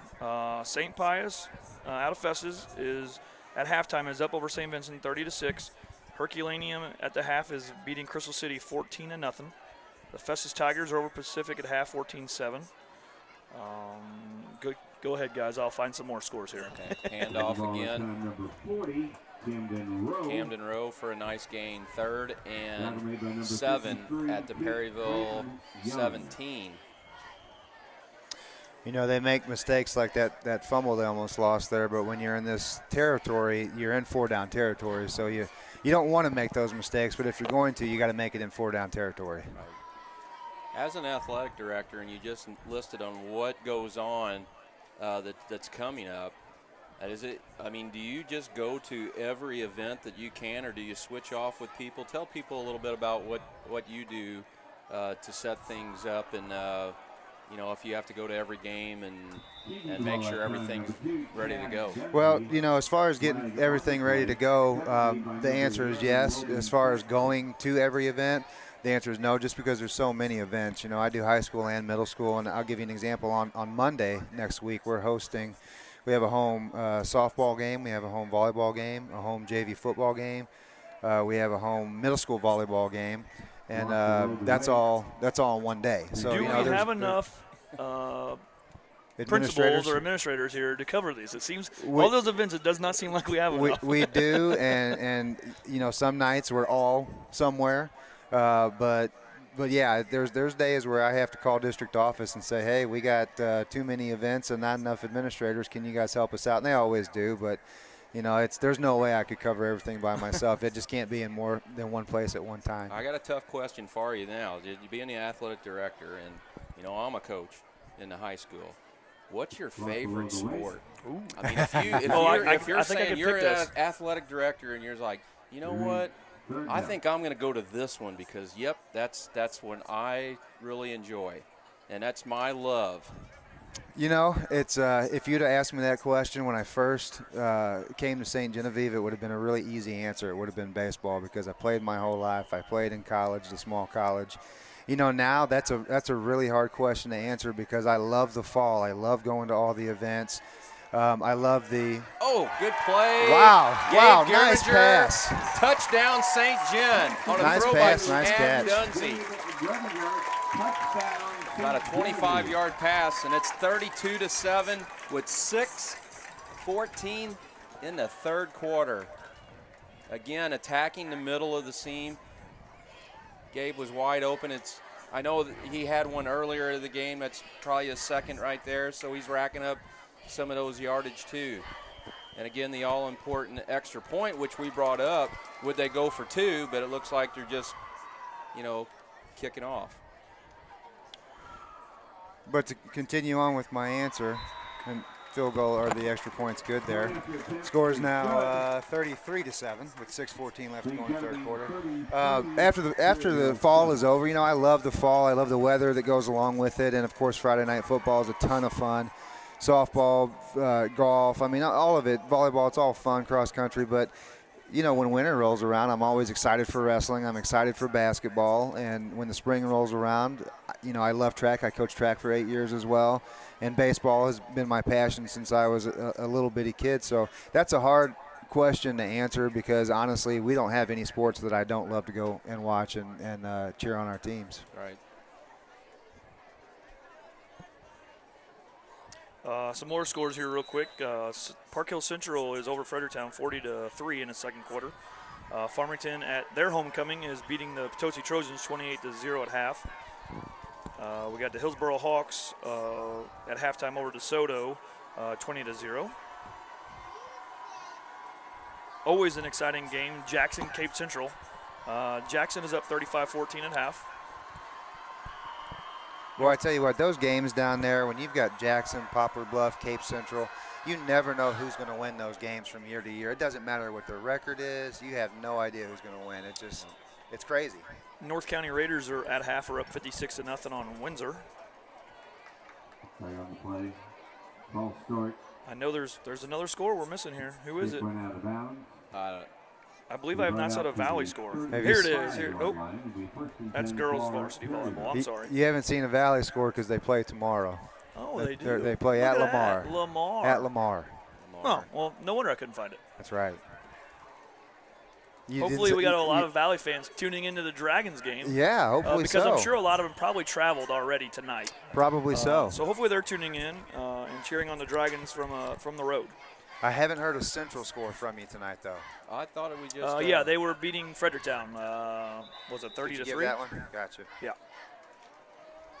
It seems like Central here recently has been like the powerhouse in the conference in our district. Well, they've won the district 5 years in a row, and I mean they lose one or two games a year, and that's it. And they're going on a good run. They've had a lot of talent. They got good coaching over there. But it seems like they've been good for a long time.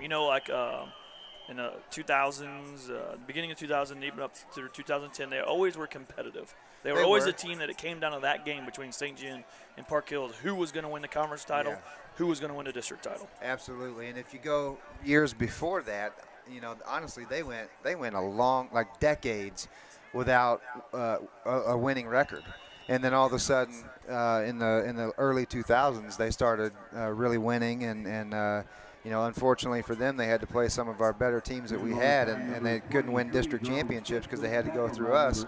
But they've been good in the 2000s, and it was definitely a different story in the 2000s than what it was in the decades before that for Park Hills.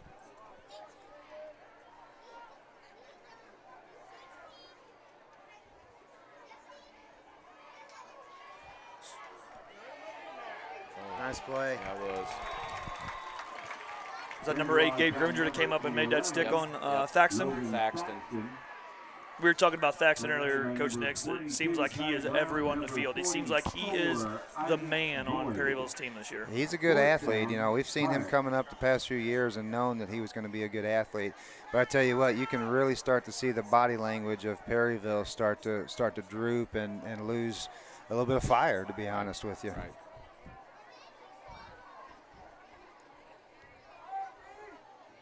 Coach Kreitler, I'll put you on the spot since you put me on the spot.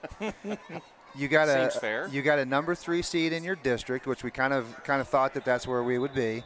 What are your thoughts going into that district tournament next week, being the 3 seed? I actually, I think we're deserving of being the 3 seed with the record. We've had 11 and 10 in the year. We've, played very hard, and you look at the other teams in the district, and I think we are deserving. I think it's a great draw for us, being a 3 seed at home, playing a number 6 seed Fredericktown next Wednesday at 6:30 up at Leon's. We've played them several times this year, and did very well against them. But every game's new, so you got to be prepared whether you handle a team well or not. So we're going to not take that game. I mean, we're going to take it very seriously and, try to do what we do and put up a bunch of runs and try to play defense. But you got to love it. I mean, to be a 3 seed, I think, gives us a little bit of confidence, and hopefully we can get on a roll and make a good run.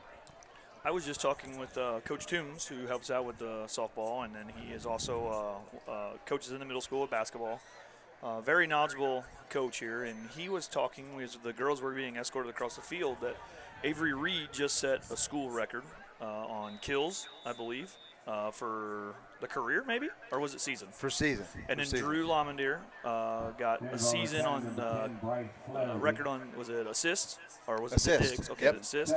And then a softball player who's going to be coming close. She's actually one RBI away from tying the school record in a season. So, and that's Julia Ketting, correct? Julia Ketting, she's at 26 RBIs right now. The school record is 27. She's still got, senior night against Jefferson R7 to go and districts, and she's been solid as our number 3 hitter the whole year. So she racked when we have people on base. She's up. We're just loving it. Yeah, and being at a lot of those softball games, because I announced over the PA system for you guys, luckily Coach Nix invited me to do that. You have some very talented softball players. Oh yeah, and she is one that she plays, during the summer for to sharpen up her skill as a catcher and a hitter, and just being a complete player and knowing the game, and it really shows. It really does. In seeing these 3 girls, 2 of them breaking the record already, and one going to be I have confidence in her. I believe she's going to do it Monday. It's amazing. It shows the hard work that these girls have and the determination. But I'm pretty sure some of these records have probably stood for quite some time. Mr. Nix, do you know anything about those records, about how long they've been standing? I do, and as far as the softball one is concerned, I couldn't tell you. It's probably pretty recent, actually, the record. Right, on the softball, it's 2012 and 11. Yeah, I was going to say that one's probably pretty recent, but with volleyball, Coach Hess said it today at the assembly what years those were set, and it was both of them were in the 1990s, if I remember right. So, yeah. In a long-standing program like that, to have those 2 records get beat, and if you've been to any volleyball games this year and watched Drew and watched Avery, they're outstanding, and they've been on fire all year long, and they've kind of been the nucleus of the team, but they've got a lot of good players around them as well. Yeah, and there are also 2 girls that go out in the summertime or even in other seasons that get better. They play with traveling teams. They don't even, and a lot of them, they don't even play together. Absolutely. They play with other girls that are just as good, if not better than them, to make them a better athlete. Absolutely. And as far as Julia is concerned, as Coach Kryler was saying, she's a player who has played competitive softball, not just at St. John, but she goes out and she finds teams to play for, and she plays that competitive softball, and it shows. And she's successful because of that, and that's something that our young wrestlers, our young volleyball players, our young baseball and softball, and pretty well every sport except for cross country, football, and track. You've got to play that competitive level sports, not just play it, but play it at a competitive level if you want to succeed when you get to high school. Because we're not the only ones doing it. All these kids at all these other schools are doing the same thing. Yes, you got to have that background knowledge. Absolutely. To see different situations and get the feel of the game. To face in softball's case, to face the good pitching, to have the balls hit to you, as a shortstop or whatever you may be. If you're a catcher, to catch the good pitchers. It's just that, it's no secret. If you want to be good, and get better, you have to play good competition. And really, it's about being proactive. If you see that stuff, you're more apt to be proactive and know what's going to happen before it happens. Absolutely. You have that vision instead of being a reactive player. Well, and we're lucky, too. We're in a town that Oh, man, that's a good catch. That was a good catch. That's a good catch. Down at the 18 of St. Genevieve as Perryville is moving the ball. Well, I thought Coy Fligg was going to get to have a sack there in the backfield, but just wasn't quite quick enough. Yeah, 1:16 left in the third quarter. Perryville is trying to probably have a sense of urgency here a little bit to start, you know, throwing the ball a little bit instead of running, and you know, that's not working for them very well. So they're trying to open it up, and they got nice yardage there on a pass. You know, and we live back to the topic we were on. We live in a community that our kids are actually pretty fortunate because, you know, I'll give you an example. My daughter and my son play traveling baseball and softball, and they play for a pretty cheap cost. You know, you talk to people up in Jefferson County, down south, up in St. Louis, and they're paying thousands of dollars for their kids to play in traveling baseball and softball, and our kids can do it at an affordable price. So, you know, if any parents are out there listening and you're not putting your kids into these things because of the cost, check into it and really find out how much it truly costs before you make that decision. And a lot of those teams like that, you know, they do get sponsor money to keep the cost down from the parents to offset that. So, you know, sorry to interrupt you guys. Coy Fligg there on a sack.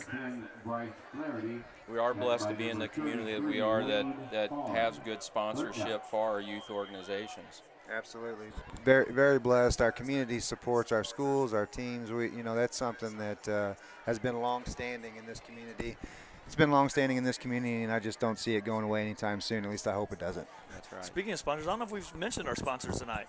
Our sponsors are Wholesome, Barley Automotive, and Fligg's Farm Equipment.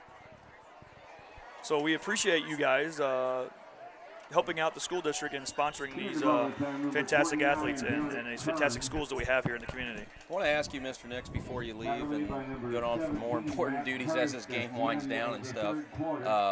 You know, you had mentioned your roles in different sports activities. Is there any changes coming up that you foresee that with any of our sports coming up that, you know, people need to know about? Well, softball, you know, that's a big one. We've got our softball team that's playing in their final fall games, you know, possibly ever. You know, who knows what it's down the road. But we switched over to the spring. This coming up spring, we're playing kind of an exhibition season, not competing in a conference or districts. But after this spring, we'll be exclusively spring in softball. So that's a major change, and you know there was a lot of thought and investigation and pros and cons, and it was a decision that was well thought out and discussed among a lot of people. But we felt like it was the right thing to do at that particular time, and you know I wouldn't be surprised if in the next few years that Missouri as an entire state switches over to spring softball. I agree. It works for our school. I mean, we have a lot of extracurricular activities for, you know, the girls during this time of the year and hardly any in the spring, so it works for our school district. Right, and you saw Potosi and Park Hills make the move for the same reasons, and there's several schools who considered it, but the one big stopping factor for them was that they had girls soccer in the spring, so that's prevented them from doing so, and that's, you know, we don't have girls soccer, so it made sense for us to do that.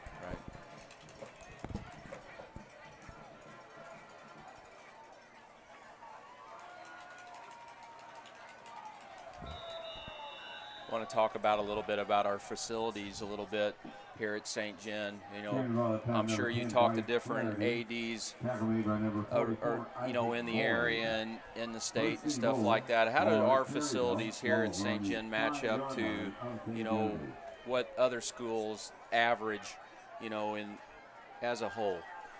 Well, we're very fortunate, first of all. We've got a great community that backs our school, not only sports but academics and other extracurricular things.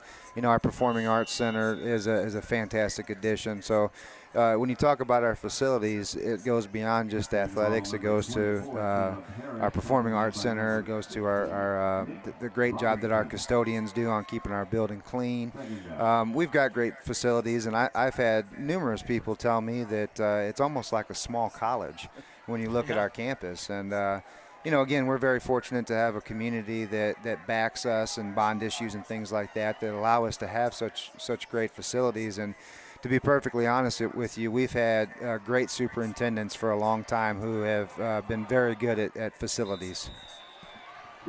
Speaking of facilities, Dr. Fligg was up here earlier, and we asked her maybe her sort of future plans, and she said one thing she hears from everybody is everybody wants another gymnasium. Well, that's good. I'm glad that she's hearing that from other people because I want another gymnasium too. I want one in the elementary. What's your thoughts on that being a possibility in the next 5-10 years? Well, here's why we need another gym. I'll give you examples. We've got class periods where we've got multiple PE classes in the gym at the same time, sharing the gymnasium. Our boys and girls basketball teams, one of them has to practice right after school. The other one has to come in when they're finished, and they don't start practice until 5:30. And here's the worst part. With our wrestling program, which we love having and is a great program, when they have a home match, they're both out of luck. They both have to either not practice or go find somewhere else to go. Yeah. And, that's not fair to anybody. But at the same time, we're going to host as many wrestling matches as we can for our wrestlers. So, and the list goes on and on. We simply need another gym for practice purposes, for academic purposes when it comes to PE classes. A high school our size, a lot of the high schools our size, I should say, they have 2 high school gyms. And, I tell you right now, we could add 3 gyms to this campus and it wouldn't be enough. But if we added 1, it would be great. Right. And we've got outside, I didn't even mention, we've got a lot of outside groups that come in and use our gyms, gym hockey through the community center and volleyball teams and AAU basketball teams and things like that. And our gyms fill up very fast. I mean, if you saw our facilities calendar, it would flip your mind. I mean, our facilities get used a lot. I have seen that. It's just, when you little onside kick here. And Perryville does recover. It did go 10 yards. It did win 10 yards. They just scored to make it 33-14 as we enter the fourth quarter. Onside kick was a success, and Perryville again with the ball. So going back, and you're talking about these other places using our facilities like the community center for gym hockey and things. They are also now building their own new gyms.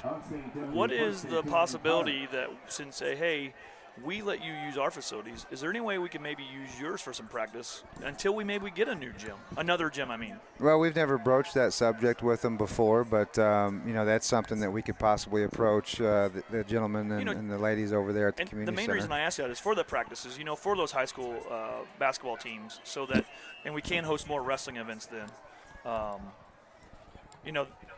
Like you said, the boys, if they practice first, the girls don't get to practice till 6:30, which means they don't get done with practice till at least 7:30. And, yes, they could go do their homework between school and practice, but your high school kids, a lot of them are going to say, well, I got time later, and then they put it on the back burner. So not trying to suggest anything, but who knows? Maybe they would be into it. Yeah, absolutely. And they use not only our gyms, but they also use our baseball and softball fields. So we've had a good relationship with the community center. They're good people over there, and they've always treated our facilities really well. But yeah, that's definitely a possibility to say, hey, you've been using our facilities for a while. That new gym, it's pretty nice. Yeah. Well, let's hope that we could keep it going here at St. John, where we can just keep adding more and more good things for our students. And with the support here in our community, everything we do is for the kids and the safety. And when you're having that many kids in a gym, that also increases the risk. Absolutely. No doubt. Oh, quarterback breaks it up the middle. It's kind of the same play they scored on their very first touchdown. There's so much action going on in the backfield, and I guess the backs are pretty small. It's tough to read who's got the ball. Cover that up, and it seemed like they were tackling the wrong person. Yeah. And that's a veer play, and it's a strictly read play where the quarterback either gives to the running back or he pulls it. And it's based on what the defensive tackle does. And if that guy goes after the running back, then he pulls and he keeps and he runs it. If he goes after the quarterback, then he gives it to the running back. It's really a tough play to stop, and they've run it well all night, and they've scored 3 times on that same play now. And the extra point appears to be good, and Perryville has now cut the lead, and it's 33-21 with 10:46 left in the fourth quarter. So Well, they're going to onside kick it again. You know that. I would think. Hopefully our guys will go after it a little bit heavier this time. They just kind of stood and hoped it went out of bounds, I think, that last time. It was rolling pretty quick. It almost looked like it was going to have an opportunity to. And so maybe here at the Dragons, I'm not trying to give Perryville ideas, but the Dragons, sneak up here thinking about the onside kick. Maybe they're going to try to do what we did earlier and give the little pooch kick. So we need to be on our toes. It seemed like Perryville, their body language was down. But now, a couple of plays, they get touchdowns and, flip of emotion. Emotion is everything. Oh, yeah, in the game. they sprinted on the field just now to come out for that kickoff. So it's definitely the momentum has changed, and now it's the job of the Dragons to do everything they can to try to get that momentum back on their side. And on the flip side, St. John's got to be thinking, hey, we need to calm down here and let's take care of ourselves and let's move the ball and put together a drive. And another onside kick. Devin recovered Bader. by Bader. Oh, go Bader! He goes through. Go Bader! Out of his cleats. Nice. Tackle, but they got him out of bounds. Tackled at the 26-yard line of Perryville. Devin Bader ran out of his cleat. That's because he's fast, Coach Keck. He's fast. Or those PF Flyers? Those PF Flyers, He just baby. jumped after that ball. But, Mr. Nix, I appreciate you coming up and spending some time with us. I'm probably sure you have to go down and get ready for your AD situations and appointments that you have to get to. So good to see you and good to talk to you. Good to see you, too. I appreciate the time. Thanks you a guys lot, do a Coach great Nix. job. We're trying. We are trying. All right, so a lot of action there as we were talking to Mr. Nix. And I can't express how good a job that man does. The workload that he has on him. A few years back, they took the middle school athletic director, who was the assistant principal, and they said, we're going to focus on other things that are happening in middle school. We're going to give everything to you. Good luck. Yeah. So he has a lot on his plate, that's for sure. For handling everything as a coach, he's my boss. Exactly, yeah. But it's almost like I ask him for things and he makes it happen. Yes. And it's just not me, because I'm not the only coach. You're talking about high school coaches and middle school coaches, and he just makes it happen. And he's one of the easiest persons to talk to when you're discussing things like that. Any kind of problems that you're having, I can't express how much that, what he means to St. John as being an athletic director. I hope the community and the fans realize the amount of work that he puts in, and I hope they appreciate him. Because if it was not for him, there would be a lot of these things these sports teams would go without. Because some coaches are a little afraid sometimes, it seems like, to maybe ask for them. Right. And me talking with other coaches, I'm like, hey, go ask Coach Nix. He will point you in the right direction. He'll either have you talk to the all-sports boosters, or he'll come up with some funds for you. He'll work something out. He just mentioned how busy it is right here in the fall with so many activities going on. I mean, you can imagine his lifestyle right now of being gone a lot from the family. Yeah, all those administrators, they're always pounding. gone. Yeah. You're talking about a little dead period after football to transition into basketball, and there's maybe a week or two there, but then you jump right into it with wrestling and basketball, and you got girls and boys basketball. Yeah. You got middle school girls and boys basketball, wrestling. Middle school it just wrestling. keeps going and going. Hats off, Mr. Nix. You're the best. You're doing a great job. Back Keep to up the live good work. action. Oh, Gabe Grimminger is uncovered here. Let's see what the Dragons do. They do. See if they notice it. Somebody on the top of is stomping. I believe it was Coach Sherry. They find him. They find him, and he's going to walk into the end zone. That's at least. Oh, we have a flag. We have a flag. The back judge threw a flag. I think we're going to have a holding call here on the Dragons. Well, it looked like he was wide open. Was it a receiver? It was a receiver. One of his lead blockers. The Perryville Pirate player definitely threw his hands up, hoping to get a call. I think he might have sold it. I think he needs an Academy Award. Just before that play, we heard a big stomp. We did. I think it was Coach Sherry. Above. I believe it was Coach Sherry. Hope it wasn't his hand again. St. John. If that would have been Coach Weiler, I think you would have heard him because he would have been yelling. But you can imagine that, we just seen that we had 3 wideouts and they only had 2 defenders out there. Yeah. So A little screen pass again. I mean, that's what we've been getting them on a lot is the screen passes. Holding. It's not that's just a Gabe's- breakdown on the Perryville Remains defense to first recognize that. I mean, Yeah. there's 3 people out there. They need 3 people to defend. At any rate. So we only lost 2 yards really on that play. So it's 1st and 12. Ball's on the 15. 8:51 left to go in the game. And this has turned into a game. It has. The second half here. Perryville has had a couple of touchdowns to get right back into this. This This is an important drive right here for St. John to answer back. This game, it will definitely be a lesson for the Dragons. Dunsey is taken down for a Oh, loss. I don't know if he was really ever down. Time number 2. They're calling him down, but it looked like he may have. Loss of his yardage down balance. to the Tackled 20. by number 23, So this could Jerome be, if the Dragons hold off and win this game, Second down. this is definitely a learning experience for them, especially on the defensive side of the ball. You were up 33-7, right? Right. At half. This goes to show you cannot take any plays off on defense. I know, they're running these veers and they're running these dives, they're running these options. It's tough to read, but you've got to be all in every play. Low snap. Going in the end zone, and probably a little bit too far for Gabe Grimminger. Incomplete. And he was covered. He was covered, but take a shot into the end zone. Now it's 3rd and 17. Again, this is 4th down territory. Absolutely. The ball's on the 20. I'm sure we do have a kicker that could make this field goal. I'm sure they practice it enough in warm-ups and Thursdays, but you don't have a lot of pressure on you in those situations in warm-ups. Whereas in a game-like situation, it's a different story. Up 7:20, 7:54 left to go in the game. Valuable time chewing off the clock. Yes. When it's running. Got a man in motion.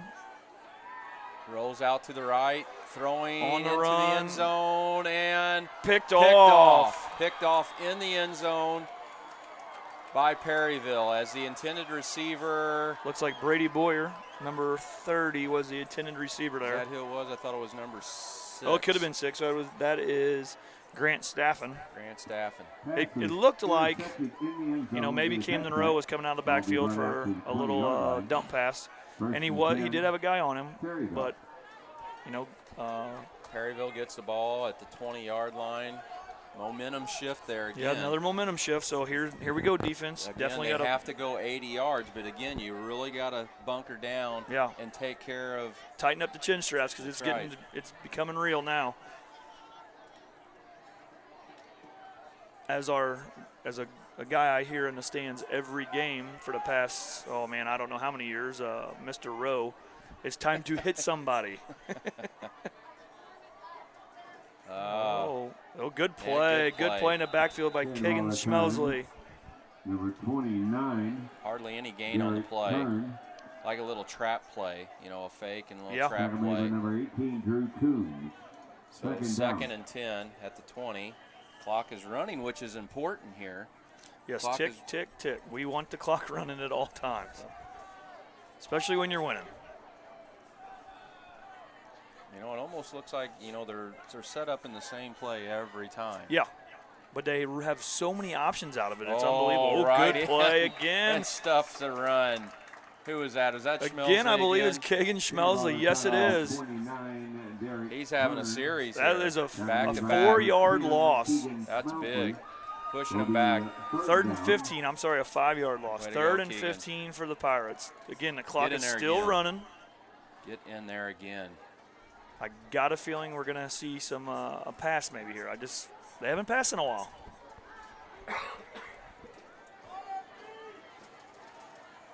Again, I don't know. We did not mention this earlier, but it looked like after half, Luke Brewster came out of the game, walked down the Downfield sidelines. looks like it's going to be well overthrown. 4th down. Luke Brewster will not be playing the second half, so we do have some substitutions on the field. Looks like he's just in shorts, Yeah. street clothes. So Luke was a vital defensive player. I wonder if that was a result from the hit. after it could the be. touchdown that he scored in the first half. He did have it looks like a bag of ice on the bench down by him. So maybe it was an ankle issue too. Who knows? Again, no flag on that play. Yeah, and it was Questionable. Could have pretty questionable, but again, that's why that ref makes the big money. For St. John, so it's a really good kick for Perryville. And it takes a good bounce. Oh my! Wow. Down to the 25-yard line. Wow. And he kicked that. They had the ball on, I believe, on the 15. So a very good kick. Well. But you know the Dragons had to play it safe there. You definitely don't want. I wouldn't put anybody back there either because, you know, they onside kicked twice. So who's to say they were not going to try a fake punt? Good point. Good point. You have an advantage. You have a one-man advantage there. 6:15 here to go in the fourth quarter, up 33-21. What do you think the game plan is from right now? We're just chewing up time? We're chewing up time, but we also need to maybe make sure we're getting first downs. Probably not so much pass heavy. Yeah, here. if they are, they're screen passes. You know, we're probably no more deep quick. pass. Yes.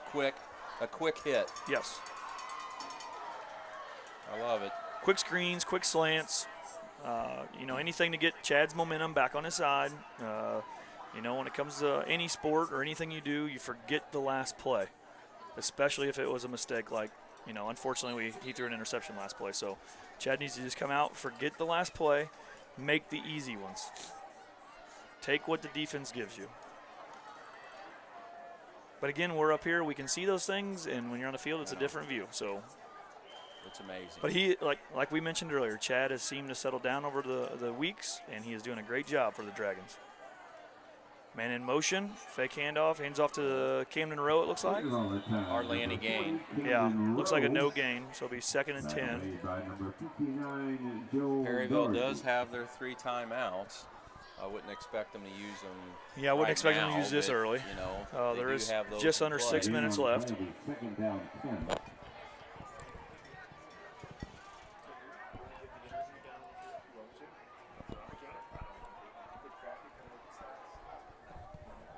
And a pass out to Gabe Grimminger. He gets some room, cuts it back, and one more man to beat as he does a juke, and he's still on his feet, and he's going to go all the way for a touchdown. Coach, I'm sorry to curb your enthusiasm, but there's a penalty flag on the field. Oh, I was so excited. Oh, my gosh.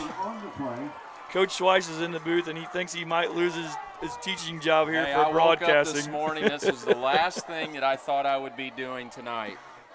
Coach White's going to plead his case on this flag. He's going to say, you guys are crazy. There's no way that happened. Give us a touchdown. That was a great play. Let's see what we get for a call. It probably looked like it was another one of those receiver blocking. Yes, I believe the official just gave an illegal block in the back. So it would be a clipping. I would believe it would be the correct call here. That hurts.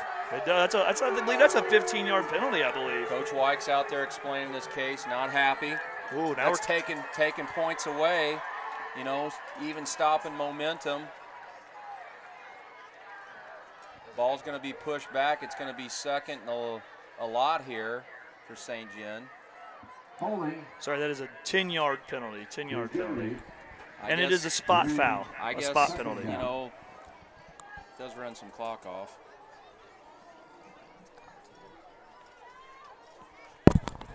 We just received information that Darian Brown is not entered the game in the second half. I don't know. That's two important pieces here. They were two major factors in the first half. So many touches. Yeah.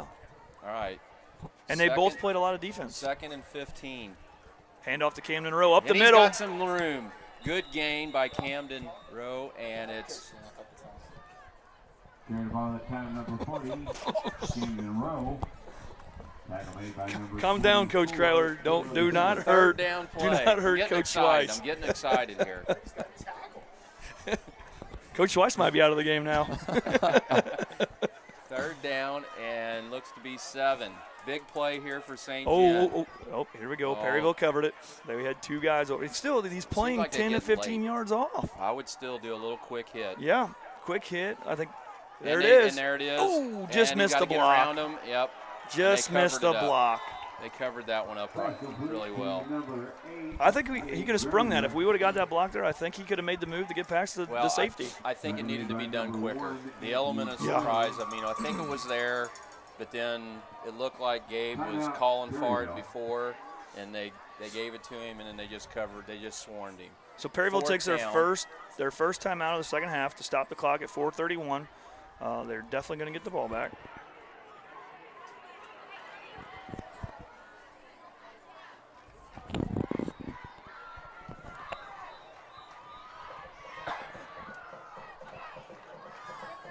Fourth and 10 at the 25. That's where St. John started. Had a big play wiped away from Gabe Grimminger on the legal block. Questionable. I think Coach White's still pleading his case on that. Questionable. At any rate, it is what it is. Let's see who's punting for St. John. Number 4. Logan Gay. Logan Geck. See if he's can get into one. Back Perryville up.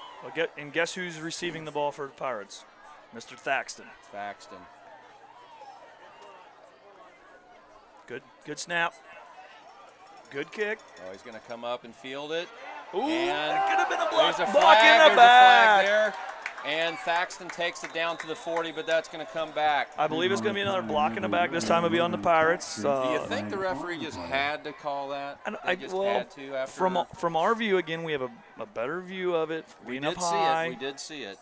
It seemed like it looked like he was questioning it if he wanted to throw the flag or not. St. John did have the advantage on coming down, and it looks Yes. like they just blocked him in the side shoulder area in the back to get a piece of him, and right there in front. I mean, it was clear as day for that referee, and sure enough, he reached for it, threw it out. It's going to back Pirates up. That's huge for the Dragons. Yeah, because they would have had the ball at the 40-yard line at St. John. Now they have it probably at their own 30. Yes. So that is, that's almost a 30-yard penalty technically. 30-yard penalty. With 4:21 to go. Worst case scenario here. Tongue twister. It's a Tongue long twister, night. Coach Kryler. They do score. Go for 2. Yes. It's 8. It's Well, 20, you know, 29. you don't It's really 29. need to go for 2. They don't really need to go for 2. Well, I'm just because saying, it's still a worst case- 2-score game. Right. So you might as well just go for the 1. Well, Perryville looks like they're lining up. They're not quite sure what they wanted to do there. Still in double wing tight. Send a man in motion. Oh, he's going to throw Play it. action pass. He's throwing it long, Darian Brown is now in the and- game. Oh, Nice. Good coverage, defense good there coverage. by Darian Brown. You know, usually I just didn't think that ball was catchable right there. I didn't No. think anybody was going to get it, but Darian was step by step right with him. Yeah, and that's what the Perryville Pirate receiver was just complaining about. He said, he was saying there should have been a foul because he was holding me. He wasn't looking at the ball, but the official gave him, it was uncatchable. It was too far overthrown. So that is why he did not throw the flag there. I like when officials do that. A kid will ask for it, the official explains it. It looks like there was a conversation there. Yes, there was. Coming back for more, huh? Second down and 10 from the 31 of Perryville. Clock at 4:13. 33-21. Our defensive line needs to get in the backfield and make a play. And here. there's a Good. stop. Oh, There. He's struggled out, jumped out for another yard. Third down and probably 8 for Perryville. And again, as I just mentioned, the defensive line needed to get in the backfield, and what did Isaac Boyd do? He blew up the play. Right. He didn't make the tackle, but he definitely took 2 blockers and blew it up. It did not I allow the kind of runner to feel get like in it. Perryville, they're going to try to sneak a run in. Yes. And then they're probably going to, like now, I don't know. 3rd and 8. It's a 3rd and 8. It's definitely a pass play opportunity here. Let's see what happens. Motion in the backfield, fake. Again, they're throwing. going. Oh, almost picked off by incomplete, number 10. they say here. Number 10. I'll tell you what, they had a guy sneaking down the center of the field. Usually that wide receiver took the deep route. This time it was the wing, the left wing. he took the seam down the middle of the field, and he might have had a step there on Camden Rowe. Keegan Schmelsley, it looked like it went off Keegan's hand there, and, you know, could have been picked off. And So now fourth it's down and fourth 8. down. Perryville's got to go for it because, you know, you got to take the chance. If St. John gets the ball here, they may be able to run the clock out. So you have to go for it, even though it is on their side of the field. You really got to buckle down here. Pass play again. Oh, he's in trouble. He's in trouble. He gets out of it. And Good he's play. Brought down by number 33, Wade Hahn, and number 6, Grant Staffen. Great job reading that play. There. Good coverage there, and that's a loss of downs. And big boost of confidence for St. John to stop. Now, especially after the last 2 drives that Perryville got touchdowns. It's important to get a first down here. Yes. You don't want to give the ball back because then you know, things could happen. They've already done an onside kick twice, covered one, scored on it. So it's really important to get a first down. You see a lot of run coming here, huh? Yeah, so we now have Gabe Grimminger in the backfield. We got a power eye. Hand off to Iceman. Yeah, I mean, he is a bruiser. I would hate to have that kid running at me. Most important thing, cover the football. Yes. Protect the ball. I mean, he looks like a bowling ball rolling through there. He is just a man. Kind of reminds me of that tight end that I ran over me back in the freshman. I wouldn't want to get in his way. Clock ticking, 2:49. Handoff again, off to the right. Slips through a couple of Pirates. Was that Camden Rowe? Camden Rowe, close to a first down. Third and a long 3. Again, you got to run the ball here. Yep. Unless tick. Unless you see the defensive backs playing off, maybe try that little screen again. You really got 2 downs to get a first down. You're not going to punt the ball here. Right. You got 2 downs to make 4 yards. So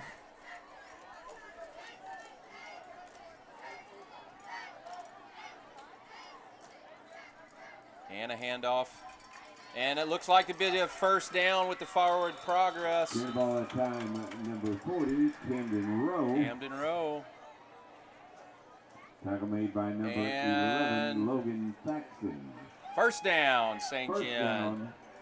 2:02 to go, and that's a little sigh of relief, don't you think? Right there for everybody involved on St. John. I would say one more first down here would do the job. If we just chip away, take 3 downs to get the first down, we'll easily be able to run out the clock. But I would expect Perryville does have 2 timeouts. I could see them start calling the timeouts. Absolutely. Look for that to happen real quick. As soon as there is a takedown. Takedown. We ain't wrestling here, Coach. Boyd with the ball, Isaac and Boyd. he just runs over. Runs over. And that guy is still laying on the ground. Arg. Tackle made by number 76, Jacob Burt. Rumbling, stumbling, grumbling. His way down for 8 more. That's fun to watch. He's probably like, give me the ball, Coach. He's spooning Feed it. me. Yeah, spooning it. Get a little Elliott. Zeke Elliott. Zeke Elliott, feed me. Set up again. Handoff to Rowe as he slipped through and down at the 5. Ball at time, number 40, 57 seconds left. Steven Timeout. Rowe. Tackle made by number 76. Maybe not a timeout, just Jacob a Burt. stop We'd for like to remind all St. John and a first down, and now the clock runs as Perryville is letting the clock go, not calling a timeout. Yeah, with a minute left, it's So probably just you best see to that? Do you just put another one in? Or you just kneel I don't know. on it? I got a feeling Coach Weigel, the sportsmanship that he has, I got a feeling he'll go ahead and just kneel it here. Yep, yes, there's and a that's kneel. exactly what they did there. Gabe Grimminger taking the snap still, kneeling it down. Got to do it one more Yep. time. Well, let's see. Let's see when I spot the ball. They do not have to snap the ball. Second down.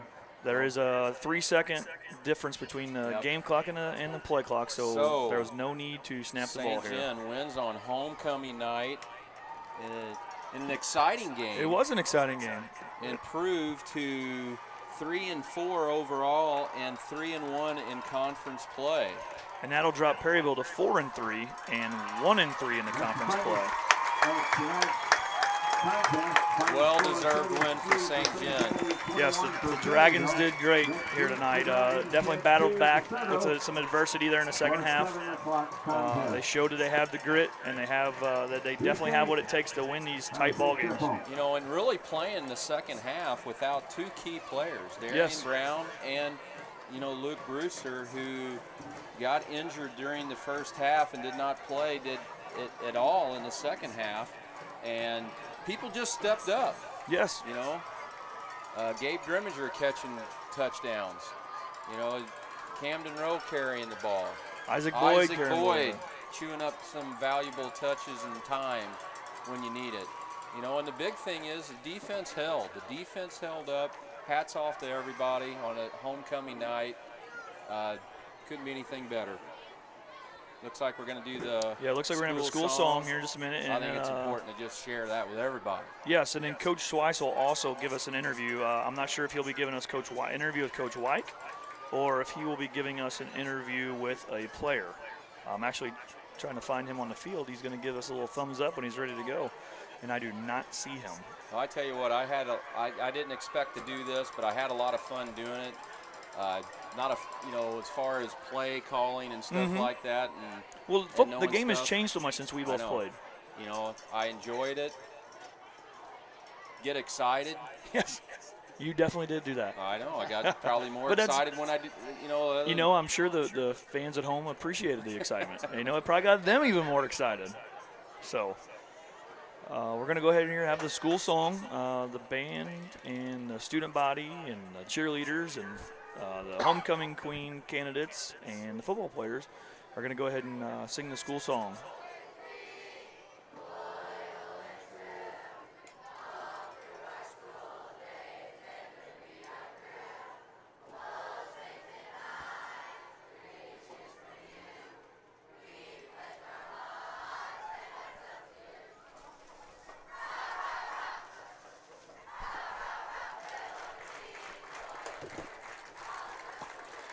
I just knocked the camera off. Coach Crowler's still getting excited. He has to knock the camera off of you. Sorry, guys. It's another hair-raising moment whenever I hear that, and just, you know, those moments there, that homecoming night, good feeling. Everybody involved, everybody's walking away pretty happy tonight. Yes, this will definitely make the dance tomorrow more excitable especially for the football players. Absolutely. Again, final score of the game, 33-21. St. Genevieve over Perryville.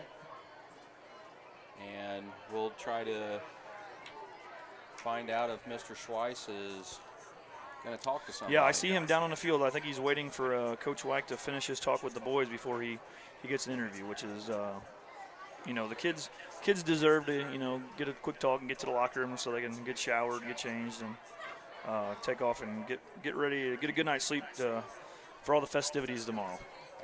Let's see what we got coming up on the schedule this week for the football team. Is there even a schedule in here?